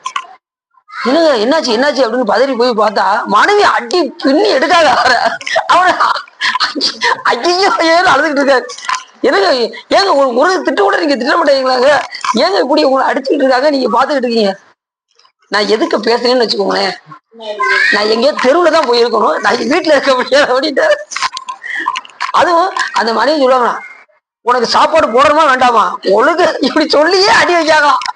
சாப்பாடு வேணுமா வேண்டாமா, இதை நீ விட்டுன்னு வச்சுக்கோ, நீ தெருவுல கிடந்து நீ சீரழிவா பாத்துக்கோ அப்படின்னு சொல்லியே முதுகுல 2 வைக்க வச்சாங்களாம். அப்ப எப்படி இருக்கும் பாருங்க, அப்படிலாம் இருக்காங்க. இப்ப ஒரு மனைவி கணவர் அடிக்கிற நிலவை ஆகி போச்சு. உடனே அப்படியா சிவா சொற்பொழிவுல சொல்லிட்டாரு, இன்னைக்கு போய் பின்னீரோட பாவம், யார் அடித்தாலும் என்ன செய்யும் பாவம், வதைத்தாலும் பாவம், நினைத்தாலும் பாவம். யாரையும் என்ன செய்யக்கூடாது, வஞ்சிக்க கூடாது, கோவிக்க கூடாது, கோபத்தை அறவே தவிர்த்தணும். நற்குணங்கள் நமக்கு வர வேண்டும். அடியார்களாக இருக்கக்கூடிய நமக்கு நல்ல குணங்கள் வர வேண்டும். அது அடியாரோடு பழகுனா தான் வரும், இல்லைன்னா வராது. மரங்களை தனக்கென்று குறித்து மதத்தினாலே வெட்டுகின்றவனும், மரங்கள் நினைச்சக்கூடாது, வெட்டக்கூடாது, வெட்டினா பாவம். மரத்தை வெட்டினா வேஸ்டா தானே இருக்கு, ரெண்டு வெட்டி அடுப்புல வச்சிருவோம் அப்படின்னு வெட்டினாலும் குற்றமா, பாவம் சொல்லுது மரத்தை வெட்டினா. அதாவது தருக்கள் தவையும் தனக்கு உண்ணி, அதுவும் தன் தேவைக்காக எடுத்து உதவக்கூடாதான், தன் தேவைக்காக எடுத்து கூடாது, மரத்தை வெட்டக்கூடாது. இப்ப நீங்க திருக்கோயிலுக்கு நீங்க வரவு கொடுக்கீங்கன்னு வச்சுக்கோங்க, வெட்டி கொடுக்கலாம். இப்ப கோயிலுக்கு மரப்பள்ளிக்கு உணவு சமைக்கணும்னா என்ன செஞ்சிடலாம், அது காஞ்சி போனதை வெட்டி கொடுக்கணும், காயாததை என்ன செய்யக்கூடாது, வெட்டி கொடுக்க கூடாது. அதோட தருக்கள்னா மரம். அந்த மரங்களை தனக்கென்று குறித்து மதத்தினாலே வெட்டுகின்றவனும் ஏகனும் உயிருக்குமாகிய நேரில்லா சிவபெருமான் எழுந்தருளி இருக்கும் திருக்கோயிலில் மரங்களில் கொம்புகளை சினந்து ஒடிக்கும் தீவினை உள்ளவனும். இப்ப உலக பணி செய்ய போறோம், அங்க போய் என்ன செய்யக்கூடாது, நம்ம இந்த செடியெல்லாம் பொறுங்குறோம்ல, இந்த மரத்தெல்லாம் இந்த இது அறுவாலை வச்சு வெட்டுறோம்ல, அது வெட்டும் போது கோபத்துல என்ன செய்யக்கூடாதான், வெட்டக்கூடாது. சினத்தோடு என்ன செய்யக்கூடாது, அந்த மரங்களை வெட்டி கொடுக்க கூடாது அப்படின்னு நமக்கு. அப்ப எப்படிதாங்க உழவாரப்பணி செய்யணும், அன்போடு சிவபெருமானை நினைந்து கொண்டு நாம உழவாரப்பணி செய்யணும். அப்படின்னா நமக்கு என்ன வராது, அங்க தீவினை வராது. சிவபெருமான மறந்து நீங்க உழவாரப்பணி செஞ்சீங்கன்னா அது என்ன வந்துடும், தீவினை. அப்பர் சாமியில உழவாரப்பணி செய்யும் போது சிவபெருமான் நினைச்சுக்கிட்டே பண்ணுவாராம். ஒரு நிமிஷத்துல 1 கிலோமீட்டருக்கு அந்த செடி எடுத்துட்டு போவாராம். அந்த அளவுக்கு சாமி மேல பற்று பார்த்துக்கோங்க. அப்போ என்ன சொல்றாரு, பாட்டுல சொல்றாரு, தலையே நீ வணங்காய், தலை மாலை தலை கணிந்து தலையாலை படி தேரும் தலைவனை தலையே நீ வணங்காய். நான் என்ன செஞ்சிருவேன், உன்னை நான் மறந்துடுவேன் சாமி, நான் உன்னை மறந்துடுவேன். நான் உழவார பண்ணி செஞ்ச போது நான் என்ன செஞ்சிருவேன், உன்னை நான் மறந்துடுவேன். இந்த உயிருக்கு சொல்றாரு, உள்ளுக்குள்ள அகத்துக்கு சொல்றாரு. இப்ப புறத்துல இவரு பணி செஞ்சுக்கிட்டு இருக்காரு, புறத்துல உழவார பண்ணி பண்ணிக்கிட்டு இருக்காரு, உள்ள அகத்துக்கு சொல்றாரு, தலையே நீ வணங்காய். நான் என்ன செஞ்சிருவேன், வெளியில உழவார பண்ணி பண்ண போயிட்டேன்னா நீ அகமாகிய நீ உள்ளுக்குள்ள தலையால இறைவனை நீ வணங்கு. இப்ப அதுக்கு எதுக்கு சொன்ன பாட்டு, அகத்துக்கு சொன்ன பாட்டு. நம்ம புறத்துக்கும் அகத்துக்கு ரெண்டுக்கும் எடுத்துக்கலாம் அந்த பாட்டை. தலையால இறைவனை வணங்குவதும், கண்ணால் காண்பதும், வாயால் வாழ்த்துவதும், நெஞ்சால் நினைப்பதும், கை கால்களால் கூப்பி தொழுவதும், கால்களால் இறைவன் கோயிலை வலம் வருவதும். அப்படி அகத்துக்குள்ள சொல்றாரு, தலையே நீ வணங்காய், தலை மாலை தலைக்கு நீந்து தலையாலை படி தேரும் தலைவனை தலையே நீ வணங்கி கொண்டே இரு. உள்ள நான் என்ன செஞ்சிருவேன், புறத்துல போய் பணி செய்ய போயிருவேன், உன்னை நான் மறந்தாலும் கூட மறந்துடுவேன். நீ அகத்துக்குள்ள நீ என்ன செஞ்சிரு, சாமிய நினைந்து கொண்டே தலையால வணங்கிக்கிட்டே இரு, கண்ணால அவரை பார்த்துக்கிட்டே இரு, செவியா அவன் புகழ கேட்டுக்கிட்டே இரு, நெஞ்சால் அவரை நினைச்சுக்கிட்டே இரு அப்படின்னு என்ன சொல்றாரு அப்போஸ்தலர்கள் அந்த திரு அங்கமாலையில பாடுறாரு. அப்ப நம்ம புறத்துல மட்டும்தான் நினைக்க கூடாது, அகத்துக்குள்ளேயும் நாம பணி செய்யும் போது நல்லா தெரிஞ்சுக்கோங்க. நீங்க பணி செய்யும் போது பெருமானே எல்லாம் உன்னுடைய திருவருள் அப்படின்னு நினைச்சு நீங்க பணி செஞ்சுட்டீங்கன்னா அதுக்குரிய நல்லது தீயது எல்லாத்தையும் யார் பாத்துக்கிறா? சிவபெருமான். அப்ப இந்த ஆப்ஷன் கொஞ்சம் நல்லாவே இருக்கு அப்படிங்கிறது புரியுது. அப்ப நம்ம பணி செய்யும் போது என்ன செய்யணும்? இறைவன் திருவருள் என்று செஞ்சால் அதுல இப்ப சில நேரத்துல என்ன செய்யணும், நாங்க ஒரு வட்டம் உலார பணி செய்யும் போது பாம்பு வந்துருச்சு, அதை அடிச்சு போட வேண்டிய சூழ்நிலை, ஏன்னா வேற வழி இல்லை. இல்லைன்னா என்ன ஆயிரும், எல்லாரையும் அது என்ன செஞ்சிடும், தீண்ட ஆரம்பிச்சிடும். அந்த இடத்துல நம்ம சில இடத்துல வந்து வன்மை மென்மை பார்த்து தான் நம்ம பணி செய்ய வேண்டியிருக்கு. அது விட்டாச்சுன்னா என்ன ஆயிரும், பக்தர்களை எல்லாத்தையும் காலி பண்ணிடும். அதனால அந்த இடத்துல அடிக்கதான் வேண்டியது, வேற வழி கிடையாது. இந்த மாதிரிலாம் உலக பணி செய்யணும். அது மற்றவர்களுக்கு அதனாலதான் எல்லா சிவபெருமான் திருவர் சில இடத்துல சில உயிர்களை கொல்ல வேண்டிய சூழ்நிலை வந்துடும். பாம்பு வந்துச்சுன்னா அதை அடிக்க வேண்டிய சூழ்நிலைகள் வரும். அந்த இடத்துல வன்மை மேன்மை பார்த்து தான் நம்ம செய்ய முடியும். அது செடி இருக்கு, படக்கு படக்குன்னு சில பேர் கொடுக்குறாங்கல்ல, அது தூரோட வந்துருது, அது ஒரு உயிரை எடுக்கிற மாதிரி தானே. அப்ப அந்த மாதிரி நேரத்துல இறைவனை நினைந்து கொண்டு நாம செய்யணும். இல்லைன்னா அஞ்சலத்தை ஓதிக்கிட்டே நமச்சிவாய் நமச்சிவாய் நமச்சிவாய்னு சொல்லிக்கிட்டே நம்ம என்ன செய்யணும், அந்த செடிகளை பறிக்கணும். சிலெல்லாம் கோவத்தோட வீட்டுல இருக்கிற கோவத்துல இங்க வந்துட்டு விடுவாங்க வரீங்களா, அப்படி வரைக்க கூடாது. வீட்டுல உள்ள கோவத்துல இங்க வந்து நம்ம வீட்டையே மறந்துடணும். நம்ம வழிபாடு செய்ய வந்தாச்சுன்னா வீட்டையே, நிறைய பேர் பாத்தீங்கன்னா கோயிலுக்கு வந்ததுக்கு அப்புறம் வீட்டையே அதிகமா நினைக்கிறாங்க. வீட்டுல இருக்கையில கோயில் அதிகமா நினைக்காங்க, கோயிலுக்கு போயாச்சுன்னா வீட்டு அதிகமா நினைக்கிறாங்க. அப்படியே கூடாது. கோயிலுக்கு போயாச்சுன்னா அந்த சிந்தனை மட்டும், வீட்டுக்கு போயாச்சுன்னா அந்த சிந்தனை. என் குருநாதர் சொல்லுவாங்க, 23வது குருமுகா சன்னிதானம் சிவபிரகாச தேசிய பரமாச்சாரிய சுவாமிகள் எல்லாத்தையும் உட்கார வச்சு நீ நல்லா தெரிஞ்சுக்கோங்க. எங்க மேக்கரை இருக்கு பாருங்க, திருமலை கோயிலுக்கு கீழே மேக்கரன்னு இருக்கு, நம்ம திருவாரூத்துறை மடம் ஒன்று இருக்கு. எங்க எல்லாத்தையும் வர செய்வாங்க குருநாதர். நாங்க எல்லாரும் ஞாயிற்றுக்கிழமை காலையில வெள்ளத்திலே போய் குருநாதர் பக்கத்துல சுத்தி இப்படி உட்காந்துக்கிடுவோம். காலையில இருந்து சாயங்காலம் வரைக்கும் எங்க கூட பேசுவாங்க. சரிதான். அப்ப சொல்லுவாங்க, இப்ப நீங்க பாதையில போறீங்க, பாதையில போகும்போது உங்களுடைய முழு கவனம் எதுல இருக்கணும் அப்படிம்பாங்க. பாதையில தான் இருக்கணும் அப்படின்னு நாங்க எல்லாம் சொல்லுவோம். ஏன் அப்படிம்பாங்க. அப்படின்னாதான் ஆக்சிடென்ட் இல்லாம நாம போக முடியும். இல்லைன்னா என்ன ஆயிரும், சிந்தனை சிதறிச்சுன்னா, கவனம் வெளியில போயிடுச்சுன்னா என்ன ஆயிரும், ஆக்சிடென்ட் ஆயிரும். அப்ப முழு கவனம் எதுல இருக்கணும், அந்த வண்டி ஓட்டுறதுல மட்டுமே இருக்க வேண்டும். இதே மாதிரி நீ வீட்டுக்கு போயிட்டீங்கன்னு வச்சுக்கோங்க, உங்களுடைய கவனம் எதுல இருக்கணும், உங்களுடைய முழு கவனமும் வீட்டுல என்ன சொல்றாங்க, எது சொல்றாங்க, அவங்களுக்கு என்ன செய்யணும், அவங்களுடைய தேவைகள் என்ன, அதுல கவனம் முழுவதும். அப்படி நேர திருக்கோயிலுக்கு போயிடுறீங்க. இப்ப திருக்கோயில் போயாச்சுன்னா உங்களுடைய கவனம் முழுவதும் எதுல இருக்கணும், கோயில்ல மட்டும் இருக்கணும், வெளியில போகக்கூடாது. எப்படி வீட்லயும் தெருவில் போகும்போது நம்முடைய கவனம் முழுவதையும் அதில் செலுத்துகின்றோமோ, அதே போல திருக்கோயிலுக்கு போகும்போதும் உங்களுடைய முழு கவனமும் எதுல இருக்கணும், கோயில்ல மட்டுமே இருக்கு. 100% 100% எதுல செலுத்தணும், அந்த வழிபாட்டில் மட்டுமே செலுத்த வேண்டும். அங்க போய்கிட்டு நீங்க அதை இதை என்ன செய்யக்கூடாது, நினைக்க கூடாது. கோயில்ல போய்கிட்டு பாடு சுட வச்சனான்னு தெரியல, கதவு பூட்டினான்னு தெரியல, சொந்தக்காரங்க வந்துட்டாங்களான்னு தெரியல, 6 மணிக்கு வாரேன்னு சொன்னாரு வரலாறா வரலையான்னு தெரியல அப்படின்னு நம்ம இங்க வந்து என்ன செய்யக்கூடாது, அதை நாம நினைக்க கூடாது. சில வரும்போது அப்படியே தான் வருவாங்க, சிவா சொற்பொழி எப்ப முடிக்க போறீங்க, முதல்ல காலத்துல சொல்லுங்க, வீட்டுல விருந்தாள் வேற வந்துகிட்டு இருக்காங்க. அது என்ன சொல்றேன், அவங்களுக்கு விருந்தாள் வந்துட்டாங்கன்னா நீ எது செஞ்சலாம், அப்படி பின்னாடி கூட என்ன செஞ்சிடலாம், நீ சொல்ல வேண்டிய அவசியமே இல்லை. சில பேருக்கு ஒவ்வொருத்தவங்களுக்கு ஒரு சூழ்நிலைகள் இருக்கும், அதான் நீ சொல்ல வேண்டாம். உங்களுக்கு நேரம் ஆயிடுச்சுன்னா நீ என்ன செஞ்சிடலாம், பின்னாடி கூடி யார் நம்ம வந்து அவரவங்க சூழ்நிலைக்கு தந்து, நீ இவ்வளவு நேரம் நீங்க கேட்கறதே பெரிய விஷயம். சொற்பொழி ஒரு 1.5 மணி நேரம் கேட்க வர்றது ரொம்ப பெரிய விஷயம். அதுவும் இந்த கலியுகத்துல வீட்டு சூழ்நிலையெல்லாம் எல்லாத்தையும் கட் பண்ணிட்டு எங்க வந்திருக்கீங்க, சொற்பொழி கேட்க வந்திருக்கீங்க. அப்ப எவ்வளவு பெரிய சிறப்பு, அது சிவபுண்ணியம் பண்ண வந்திருக்கீங்க, சிவபெருமானுடைய புகழை கேட்க வந்திருக்கீங்க. அப்ப அது வந்து சிவபுண்ணியமாக ஆக்கணும்னு நினைக்கிறீங்க. அதை வந்து வீணான காலத்தை போக்காமல் சிவபுண்ணியமாக அதை ஆக்க வேண்டும் என்று இந்த 1.5 மணி நேரத்தை நீங்க அதை பயன்படுத்தி. இல்ல வீட்டுல இருந்தா என்ன ஆகும், சிவபுண்ணியம் உண்டாகுமா, அவமா மாறிவிடும்.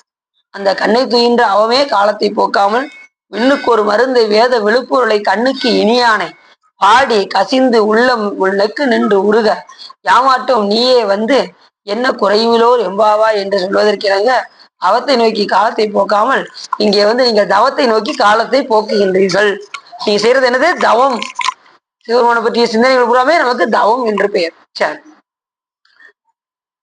சிறந்து ஒடிக்கும் தீவனை உடையவனும் நந்தனவனத்தில் உண்டாகிய மனம் அமைந்த பூக்களை தனக்கென்று குறித்து பறிக்கும் பொல்லாதவனும். நந்தவனத்துல போய் பறிச்சு நம்ம யூஸுக்கு என்ன செய்யக்கூடாது?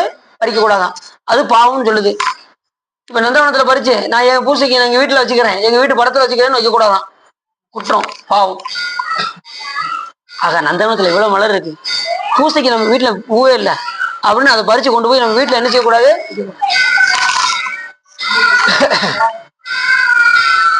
நிறைய அப்படி நீங்க இப்ப வீட்டுல வில்வம் இல்லை, இப்ப நம்ம திருக்கோயில் நந்தவனத்துல நம்ம எடுக்க வேண்டிய சூழ்நிலை வருதுன்னு வச்சுக்கோங்களேன். அப்படி சப்போஸ் நீங்க எடுத்தீங்கன்னா உண்டியல் என்ன செஞ்சிடணும்? போட்டு உங்க வேற வழி இல்லாம இது கிடைக்கல, வில்வம் கிடைக்கல, அதனால நீங்க எடுக்க வேண்டிய சூழ்நிலை வருது. உங்களுடைய எண்ணத்தை இறைவன் அறிவார். அண்ணா நீ என்ன செய்யணும்? உண்டியல்ல காசு போட்டு கொஞ்சம் பறிச்சு. மற்றபடி நீங்க கூடுமான அளவுக்கு நீங்க அங்கிருந்து என்ன செய்யக்கூடாது? எந்த மலர்களையும் வில்வத்தையும் எதையுமே கோயில்ல இருந்து எதையுமே பறிச்சு கொண்டு வந்து உங்க யூஸுக்கு வச்சுக்கிட கூடாது, உங்களுடைய தேவைகளுக்கு வைத்துக் கொள்ளக்கூடாது. அந்த மலர்களை தனக்கென்று குறித்து பறிக்கும் பொல்லாதவனும். நமக்குன்னு சொல்லி என்ன செய்யக்கூடாதுன்னா பறிக்க கூடாது. அப்ப யாருக்கு பறிக்கணும்? சிவபெருமானுக்கு. பறிக்கும் போது என்ன செய்யணும்? புனையாளன் சீர்பாடி பூவள்ளி கொய்யாவும். சிவபெருமான் புகழ் பாடிக்கொண்டே பறிக்கணும். இதெல்லாம் 5 எழுத்தை ஓதிக்கொண்டே பறிக்கணும். அப்படிதானே நூல் சொல்லுது. நம்ம மாணிக்கவாச பெருமான் அதான் சொல்றாரு, புனையாளன் சீர்பாடி பூவள்ளி கொய்யா. இப்ப எத்தனை பேர் பூ பறிக்கீங்கன்னு தெரியல. ஏதாவது அவங்க வீட்டுல பறிக்கிறீங்களா? நீங்க சொற்பொழிவுல சொல்லிக்கிட்டே தான் சார் இருக்கீங்க. எங்களுக்கு சூழ்நிலைகள் பாருங்க, வெளியில இந்த மரத்தை வைக்க முடியல, அதெல்லாம் சொல்றாங்க. இல்லை செடியாவது வச்சு வீட்டு மாடியில் வச்சிருங்க. சிவா வச்சிருக்காங்க, நீங்க வச்சிருக்கீங்களா? ஒரு சில பேர் செடியா வச்சிருக்காங்க, அதுல ஒரு 10 மலர்கள் வந்தாலும் சரி, அதை எடுத்து சாமிக்கு என்ன செய்யுங்க? பறிச்சு வச்சிருக்கீங்களா? வைக்க சந்தோஷம். நீ வச்சிருக்கீங்களா சிவா? நீ வச்சிருக்கீங்களா? ஒரு செடியில வைங்க, நந்தியாத்தம் மலர் வைங்க. அதுல ஒரு 10 மலர் வந்தாலும் அதை டெய்லி எடுத்து சாமி படத்துக்கு ஒரு மலர்னாலும் சாமிக்கு பறிச்சு வைக்கணும். அதுதான் சிறப்பு. ஒரு மலர்னாலும் பறித்து மலர் கொண்டு வந்து மையும் ஏத்துடும் படிந்து நாமடியும் சிறப்பிலே தீவினை தீண்டப்பரா திருநீல கண்டம் அப்படின்னாரு ஞானசம்பந்தர். பறிச்சுதான் சாமி கொடுக்கணும். உண்பதன் முன் மலர் பறித்திட்டு உண்ணாராகில். சாப்பிட்றதுக்கு முன்னாடி என்ன செய்யணும்? மலரை பறிச்சு இறைவனுக்கு கொடுத்துட்டு சாப்பிடணும். உண்பதன் முன் மலர் பறித்திட்டு உண்ணாராகில். அருநோய்களுக்கு பெருநோய்கள் மிக நெடிய பெயர்த்தும் செத்தும் பிறப்பதற்கே தொழிலாகி இறக்கின்றார். திருநாமம் அஞ்சலத்தும் செப்பாராகில் திறமுருகால் தீவன்னர் பேசாராகில் ஒரு காலம் திருக்கோயில் சூழாராகில் உண்பதன் முன் மலர் பறித்திட்டு உண்ணாராகில் அருநோய்கள் கெட திரு வெந்நீர் அணியாராகில் அழியற்றால் பிறந்தவாறு ஏதோ எண்ணில் பெருநோய்கள் மிக நெடிய பெயர்த்தும் செத்தும் பிறப்பதற்கே தொழிலாகி இறக்கின்றார். பிறக்க இறக்க பிறக்க இறக்க, இதுல ஏதாவது முடிவு இருக்கா? இது முடிவு வேணா என்ன செய்யணுமா? திருநாம அஞ்சலத்தை சொல்லணும், சிவபெருமான் போல சொல்லணும், ஒரு தினசரி திருக்கோயிலுக்கு போகணும், 9 முன் மலர் பறித்து சாமிக்கு கொடுக்கணும், நெட்டி நிறைய திருநீர் அணியணும். சில பார்த்தீங்கன்னா இந்த முடுகோண்டு வைக்காங்க திருநீர், எப்படி வைக்கலாமா? இதை கொடுங்க, அதை விட்டு இப்படியே வச்சுட்டு அதையும் பார்த்தீங்கன்னா ஊதிடுறாங்க.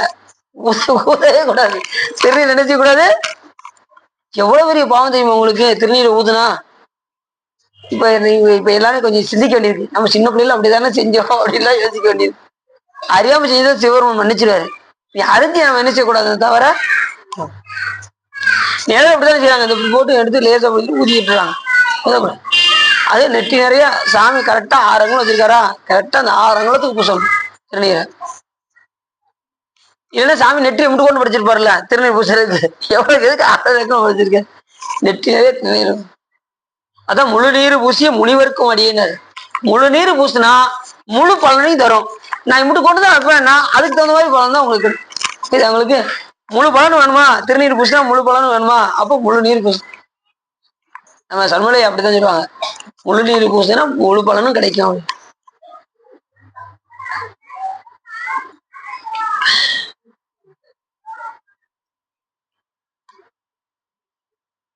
அதுல நாம மலர் பறிக்கும் போது தனக்கென்று வைத்துக் கொள்ளக்கூடாது.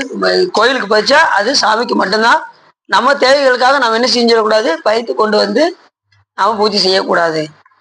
சிவாலயங்களில் பணிவிடை செய்பவர்களையும் பசுக்களையும் பெருதற்கரிய செஞ்சாலி நெல்களையும் உளுந்து பயிறு முதலாகிய தானியங்களையும் திருடி கொள்பவனும். கோயில் வச்சிருக்கக்கூடிய இதெல்லாம் கொண்டு வந்து களவாடுறாங்கல்ல, அவர் மிகப்பெரிய பாவிகள். சாமிக்கு வைத்திருக்கக்கூடிய நெய்வேத்தியத்துக்கு வைத்திருக்கக்கூடிய நெல், செந்நெல், அரிசி, பயறு வகைகள் போன்றவையெல்லாம் திருடி கொள்வனும். இப்ப இந்த இடத்துல நம்ம வைத்தியநாசாமியுடைய கதையை சொல்லித்தான் ஆகணும். மிளகு பயிரானது, பயிறு மிளகானது கதை கேட்டிருக்கீங்களா? நம்ம 24 திருவிளையாடல இந்த 2 திருவிளையாடல் ரொம்ப முக்கியமானது. முதல் மிளகு பயிர் மதுரையில இருந்து சொக்கநாத பெருமான வழிபாடு செய்து அந்த இருக்கக்கூடிய வணிகர்கள்லாம் என்ன பண்ணாங்க, இங்க மிளகு வியாபாரம் மலையாளத்துல போய் அங்க கேரளால போய் வாங்க வேண்டும் என்று மதுரையில சொக்கநாத பெருமானை வழிபாடு செய்து விட்டு அங்கிருந்து நேர கிளம்பி வராங்க. வந்து நம்ம ஊர் வழியா தான் போறாங்க. போய் அந்த கேரளாவில் போய் அந்த மிளகெல்லாம் வாங்கிட்டு வராங்க. வாங்கிட்டு வர்ற வழியில இங்க நம்ம ஊருக்கு வராங்க. புதுவை மடவரம் வைத்தியநாசாமி திருக்கோயில் இதுக்கு முன்னாடி என்னதான் இருந்துச்சு, புதுவை என்று இருந்தது. அந்த புதுவை நகருக்கு வரும்போது அங்க உள்ள பஞ்சாயத்துக்காரங்களாம் என்ன பண்ணாங்க, நீங்க என்ன வியாபாரம் பண்றீங்க? அந்த காலத்துலலாம் இந்த கொடுக்கல் வாங்கல் அது மாதிரி கோயில்ல வந்து இலக்கியாச்சுன்னு வச்சுக்கோங்களேன். வியாபாரம் பண்ணணும்னு நினைச்சா அந்த கோயிலுக்கு வந்து ஏதாவது கொடுக்கணும். அவங்க கொண்டு வர்றதுல கோயில்களுக்கு ஏதாவது கொடுக்கணும்.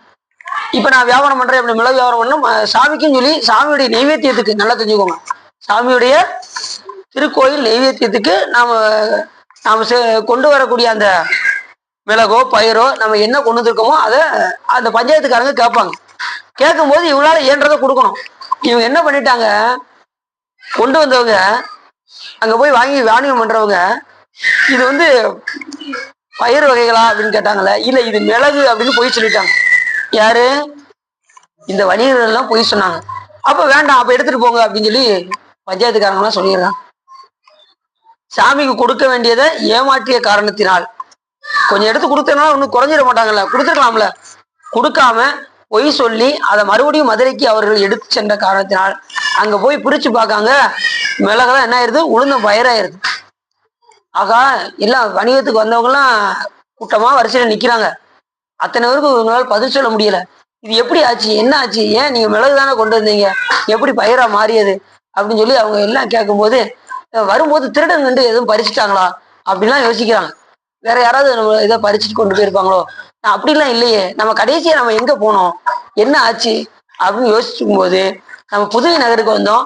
அங்க வந்து நம்ம ஒரு பொய் சொன்னோமே, இது வந்து மாத்தி சொன்னோமே, மிளகு வந்து பயிரும் சொன்னோமே, இப்ப அது போலயே பயிர் இருக்கா அப்படின்னு சொன்னதும் உடனே அங்க இருக்கிறவங்க சொன்னாங்க, மறுபடியும் புதுவை நகருக்கு செல்லுங்கள், அங்கே அந்த பெருமானை போய் வழிபாடு செய்யுங்கள் அப்படின்னதும் மறுபடியும் அவங்க என்ன செய்யறாங்க, புதுவை நகருக்கு வரா. வந்து வழிபாடு செய்ய வைத்தியநாத சாமியை ஒரு மண்டலம் வழிபாடு செய்யலாம்னு நினைச்சு உட்கார்ந்தவங்க அன்னைக்கு சாமி என்ன பண்றாரு, அவருக்கு காட்சி கொடுக்குறாரு. அந்த வணிகர்களுக்கு காட்சி கொடுத்து உங்களுடைய பயிர் மிளகாகும் அப்படின்னு சிவபெருமான் சொன்னதும் காலையில முழிச்சு எந்திச்சு பாக்குறாங்க, என்னதாயிருக்கு. அதை கொண்டுட்டு மறுபடியும் மதுரை சொக்கநாத பெருமானை போய் பார்த்தாரு. சொக்கநாத பெருமானே அவருக்கு சொல்றாரு, நீங்க போய் வைத்தியநாத சாமி போய் பாருங்கன்னு. அப்ப எவ்வளவு சிறப்பு, எவ்வளவு சிறப்பு பாருங்க. அது மாதிரி திருமலை நாயக்கர் அப்படிதான், அவருக்கு வைத்த வழி சரியாகவே இல்லை. சொக்கநாத பெருமான் சொல்லி என்ன பண்ணாரு, நீ வைத்தியநாதரை போய் பாப்பாரு அப்படின்னாரு. நேரம் வந்தாரு, ஒரு மண்டலம் தங்கினாரு. பல்லக்கோட வந்தவர் ஒரு மண்டலம் தங்கி தன்னுடைய வயிறு வலி நீங்கினதும் பல்லக்க இங்கேயே விட்டுட்டு நடந்தே போயிட்டாராம். யாரு? திருமலை நாயக்கர். அந்த மண்டபம் தான் இங்க முன்னாடி கட்டியிருக்காங்க. இப்ப சொற்பொழிவு நடக்கல இந்த மண்டபம். அப்படி வைத்தியநாத சாமி நிறைய 24 திருவிளையாடலாம் நடத்திருக்காரு. அவருடைய அருமை பெருமை நிறைய பேர் தெரியாம இருக்காங்க. பெருமானுடைய இந்த அருமை பெருமைகள்லாம் இந்த திருவிளையாடல படிச்சா தெரியும்.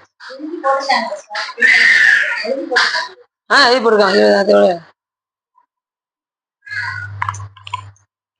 அதனால வைத்தியநாத சாமின்னா வைத்தியநாதன் அப்படின்னு சொன்னாலே பாதி பேருக்கு நோயே நீக்கிறோம். வைத்தியநாதன் சொன்னாலே உடல் நோய் மட்டும் இல்ல, பிறவி நோயே நீக்கிறோம்.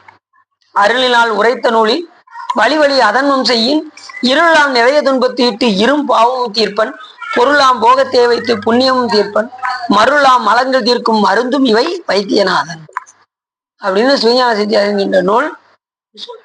சாமி மருந்தாவும் இருக்காரு, மருத்துவராகவும் இருக்காரு. சொன்னாங்களா, மருந்து சாப்பிட்டா என்ன ஆகும், நோய் குணமாகும். நோய் குணமா எங்க போயிடலாம், வீட்டுக்கு போயிடலாம். நோய் குணமாகணும்னா பெட்லேயே இங்க இருக்க வேண்டியதான். அப்ப நமக்கு சாமி மருந்து கொடுக்கறதுக்கு ரெடியா இருக்காரு. என்ன மருந்துனா வழிபாடு என்கின்ற மருந்து. இந்த வழிபாடு செஞ்சாதான் குணமாகி வீட்டுக்கு, அதுவே வழிபாடு செஞ்சாதான் அந்த வீட்டுக்கு போக முடியும், சிவபெருமானுடைய வீட்டுக்கு. நாம இங்க எப்படி இந்த மருந்து சாப்பிட்டா இந்த நம்ம வீட்டுக்கு போறோமோ அதே போல அந்த மருந்து வழிபாடு என்கின்ற மருந்தை நாம் செய்தால் நாம முக்தி வேறாகிய வீடு பெற்றை நாம் அடையலாம். அருளினால் உரைத்த நூலில் வழி வழி அதன்மும் செய்யின் இருளெல்லாம் நிறைய துன்பத்து இட்டு இரும் பாவம் தீர்ப்பன். பாவம் செஞ்சவங்களை நரகத்துல வச்சு கண்டிச்சு அவங்கள நல்வழிப்படுத்தி மறுபடியும் பிறவிக்கு கொண்டு வந்து ஒரு நல்ல பிறவியை கொடுத்து சிவபெருமான் ஆட்கொள்வார். பொருளாம் போகத்தே வைத்து புண்ணியம் தீர்ப்பன். நல்லது நிறைய செஞ்சிருந்தாங்கன்னா அவங்கள சொற்குலோகத்துல வச்சு அங்க கொண்டு போய் திருத்தி மறுபடியும் பிறவிக்கு கொண்டு வந்து ஒரு நல்ல பிறவியை கொடுத்து அதுக்கப்புறம் ஆட்கொள்வார். எப்படி சொல்றாரு பாருங்க பாட்டுல. பொருளாம் போகத்தே வைத்து புண்ணியமும் தீர்ப்பன். அந்த புண்ணியத்தையும் என்ன செஞ்சுருவாரு, நரகத்துக்கு சென்று தீவினைய நல்லது செஞ்சதுக்கு சொர்க்கத்துல கொண்டு போய் அனுப்பி வச்சு அதையும் தீர்த்துட்டு கடைசி பிறவிக்கு வந்து சிவபெருமானை பூசித்து பிறவில்லாத நிலையை சிவபெருமான் வைத்தியநாத சுவாமி தந்தருவார். மறுலாம் மலங்கள் தீர்க்கும். என்ன மலம்? நம்ம கிட்ட இருக்கக்கூடிய ஆணவ மலம். அதை தீர்க்கக்கூடிய ஒரே மருந்து யார்கிட்ட இருக்கு? வைத்தியநாதர்கிட்ட இருக்கு. மருத்துவர் யாரு? வைத்தியநாதர். அதுக்குரிய மருந்து என்னது? வழிபாடு. வழிபாடு செய்தால் நாம மருத்துவர் நம்ம நல்ல வைத்தியம் பார்ப்பார். அதுவும் நம்ம வைத்தியநாதர் எப்படின்னா, இப்ப மருத்துவர் நல்ல பேசி இது பண்ணாருன்னு வச்சுக்கோங்க, நோய் பாதி நீங்கிருவோம். நீங்க தான் அதுக்கப்புறம் அவர் செய்யற வைத்தியத்துல பாதி நீங்கும். முதல்ல அன்பா பேசுறதுல இருக்கு, பரிவோடு பேசுறதுல இருக்கு. பரிவோடு பேசுனா நோய். அதே போல நமக்கு சாமி பரிவோடு என்ன செய்யாரு, அப்பா இத்தனை அருளாளர்கள் அவங்க கொடுத்துருக்கேன்ப்பா, 63 நாயன்மார்கள் அவங்க கொடுத்துருக்கேன்ப்பா, வழிபாடு செய்யப்பா, அவங்க என்ன சொல்றாங்கன்னு கொஞ்சம் கேளுப்பா அப்படின்னு சிவபெருமான் சொல்றாரு. நம்ம கேட்கணும் வேண்டாமா? அப்படியா? இந்திய தொலைக்காட்சிகள் அக்கம் போறோம். அருளாளர்கள் கொடுத்துருக்காரு, அவங்க என்ன சொல்லியிருக்காங்க அந்த சொல்றதுபடி நம்ம நடந்தா போதும். நடந்தா அப்பா அப்படின்னு சொல்லி சாமி என்ன செய்வாரு, சர்க்கரையை வாயில போட்டு விட்டு போவாரு. இல்லைன்னா கசப்பை கொடுத்து அது நம்ம நம்ம எந்த நிலையில இருக்கோமோ அதுக்கு தகுந்த மாதிரி ட்ரீட்மெண்ட். வேண்டாம் போதும் பிறவி போதும் அப்படிங்கிறவங்களுக்கு அதுக்கு தகுந்த மாதிரி ட்ரீட்மெண்ட். இல்லைங்க எங்களெல்லாம் முடியல, வழிபாடெல்லாம் செய்ய முடியல, நாங்க இருந்தே வரோம் அப்படின்னா போட்டு எடுத்து பதறாம தான் கூட்டு போவார். எதுக்கான சிவபெருமான் தயார், அதுக்கு நீங்க தயாரா இருந்துக்கணும். எடுத்தது இந்த பிறவியில போகணும்னு ஆசை இருக்கா? இல்ல இன்னுங்க நாங்க இன்னும் பல பிறவி எடுத்துட்டு வரோங்கிறவங்க யாராவது இருக்கீங்களா? பிறவி ஆசை யாருக்கு இருக்கா? பெரும்பாலும் வந்து பிறவி இல்ல பிறவி வேண்டாங்கிறவங்க தான் இங்க வருவாங்க. சாமி வழிபாடு பண்றவங்க பூராமே பிறவி போதுண்டா சாமி அப்படிங்கிறவங்க தான் எல்லாருமே இங்க. அதை நீங்கக்கூடிய ஒரே பெருமான் யாரா? சிவபெருமான். சொல்லுங்க சார். வேணும்.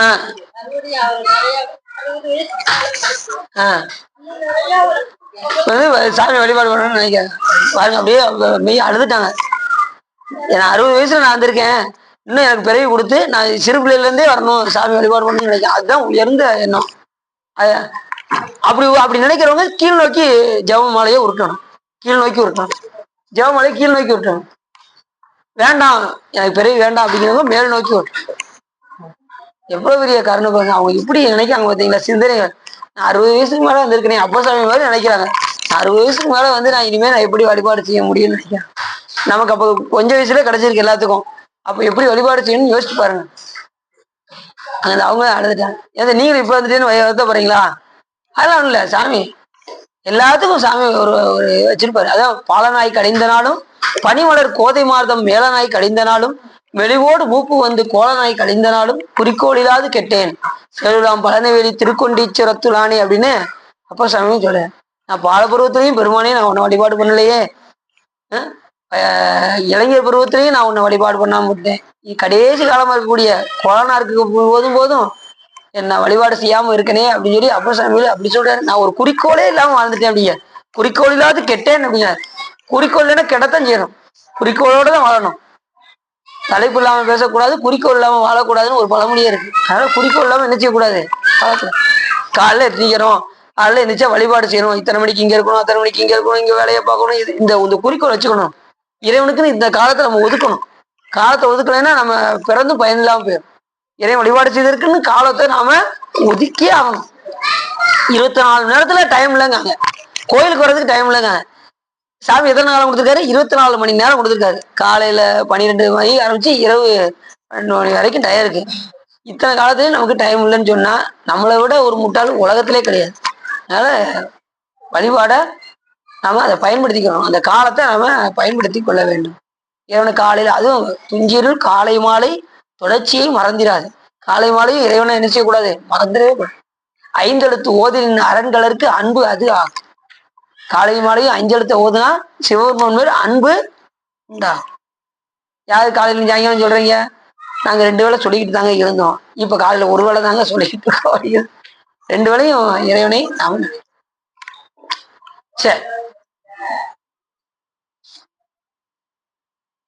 அப்படி பயிர் முதலிய தானியங்களை திருடிக் கொள்பவனும், பயனற்ற அதாக்கள் கையில் பொருளை புத்தியின் கேட்டினால் எனக்கு தரக்கழிவு என்று கூறுபவனும், சிவனை பூஜித்த நாள் உள்ள பழத்தை திரவியத்தை பிறகு கொடுப்பவனும், சிவபெருமானுடைய இதை வந்து பறிச்சு மற்றவங்களுக்கு கொடுக்காங்க பார்த்தீங்களா, சிவன் கோயில்ல இருந்து பறிச்சு மற்றவங்களுக்கு கொடுத்தாலும் அதுவும் பாவம். கோயில்ல திருடிக் கொள்பவரும் அதை எடுத்து பிறருக்கு கொடுப்பவரும் 2 பேருமே பாவத்துக்குரியவர்கள். நிச்சா உலகத்தில் உள்ளவர் எல்லாரும் தமக்கு துக்கங்கள் நீங்கவும் சுகங்கள் உண்டாகவும் எண்ணுவார்கள். அவருக்குள்ளே சிலர் துக்கங்கள் நீங்க சுகங்களை அனுபவிப்பார்கள். சிலர் துக்கம் நீங்கி சுகத்தை நீக்கி துக்கத்தை அனுபவிப்பார்கள். இந்த உலகத்துல வந்து சில பேர் என்ன செய்வாங்க, துக்கம் அனுபவிப்பாங்க, சுகத்தை அனுபவிப்பாங்க, சில பேர் 2 அனுபவிப்பாங்க. இப்படி எல்லாமே இருக்கு. இந்த நிலையில இருவரையோருக்கும் சுகதுக்கம் அனுபவிக்கும் காரணம் முன் செய்த புண்ணிய பாவங்களே என்று உறுதி கூறாத பிராமணர்களும். பிராமணர் என்ன செய்யணுமா, சிவபெருமானை பூசிக்கின்ற பிராமணர்கள் என்ன செய்யணுமா, நம்ம அவங்க அனுபவிக்கக்கூடிய சுகதுக்கங்கள் எல்லாம் நம்மளுடைய வினையினால் தான் வருகின்றது என்று நினைக்கணுமா. அப்படி நினைக்கிறனாலும் பாவம்னு சொல்லி சொல்றாங்க. பிராமணர்கள் என்ன செய்யணுமா, நமக்கு வரக்கூடிய சுகதுக்கங்கள் நாம் செய்த வினை முன் செய்த புண்ணிய பாவங்களுக்கு ஏற்பது அப்படின்னு நினைக்கணுமா. அப்படி நினைக்காம அவங்களும் கடவுள் இப்படி பண்ணிட்டாரு அப்படி பண்ணிட்டாருன்னு சொன்னா அதுவும் என்ன ஆயிரும், பாவமாக ஆயிரும். புரிஞ்சுச்சா? பிராமணர்கள் ஏன் தெரியுதா, நமக்கு வந்து நம்ம கோயில பட்டர்கள்னு பேரு, சிவபெருமானை பூசிக்கின்றார். அதான் சொல்றாரு, புக்க வினை புண்ணிய பாவம் எனவே துணியா பூசுரரும், சிவபெருமானை பூசிக்கின்றவர்களுக்கு பூசுரர் என்று பெயர். அதுதான் நமக்கு அந்தணர்கள் என்றும் அவர்களை பிராமணர்கள் என்றும் நாம அழைக்கிறோம், பட்டர்கள் என்றும் அழைக்கிறோம். தன்னால் உண்டாகிய குளங்களையும் வாவிகளையும் மரங்களையும் தன் மனைவியும் பொன் போன்ற மைந்தர்களையும் பொருளுக்கு விற்கும் ஈனனும். சில பேர் மனைவியை விற்கிறாங்கல்ல, மனைவி விற்கிறாங்க, மகனை விற்கிறாங்க. இந்த சூதாடி என்ன செய்யறாங்க, சூதாட்டத்துல அதை வைக்கிறேன் இதை வைக்கிறேன்னு எத்தனையோ பேர் அவங்களாம் ஈனன் அப்படிங்கிறார். அவங்கெல்லாம் அப்படி மனைவி மக்கள் எல்லாம் கொண்டு போய் வைக்கலாமா, வச்சு சூதாடலாமா, அது எவ்வளவு பெரிய பாவம். அவர்களெல்லாம் பாவத்திற்குரிய. நல்ல விரதசீலராய் உள்ளவர்கள் திரவியத்தை விரும்பி அபகரிக்கும் தீயவன். நல்ல விரதசீலராய் உள்ளவர்கள் திரவியத்தை விரும்பி அபகரிக்கும் தீயவன். விரதம் உள்ளவர்கள் கூட பிறருடைய இதை வந்து அபகரிக்கணும்னு நினைக்க கூடாது, அதுவும் பாவம். பிற பொருளை அபகரிக்க வேண்டும் என்று நினைத்தாலும் பாவம். நின்னையுடைய பல்கும் வண்ணம் பெருக்கி உன்னை காப்பேன் என்று தன் மனைவி சீதன முதலிய கைப்பொருளை வாங்கி கொண்டு காவாமல் விடுவோனும். இந்த டைவர்ஸ் பண்றாங்கல்ல அவங்களும் பாவத்துக்குரியவர்கள். இந்த பிறவில காப்பேன்னு சொல்லி கூட்டு வந்துட்டு அவங்களை காப்பாம கைவிட்டவர்களும் பாவத்துக்குரியவர்கள்.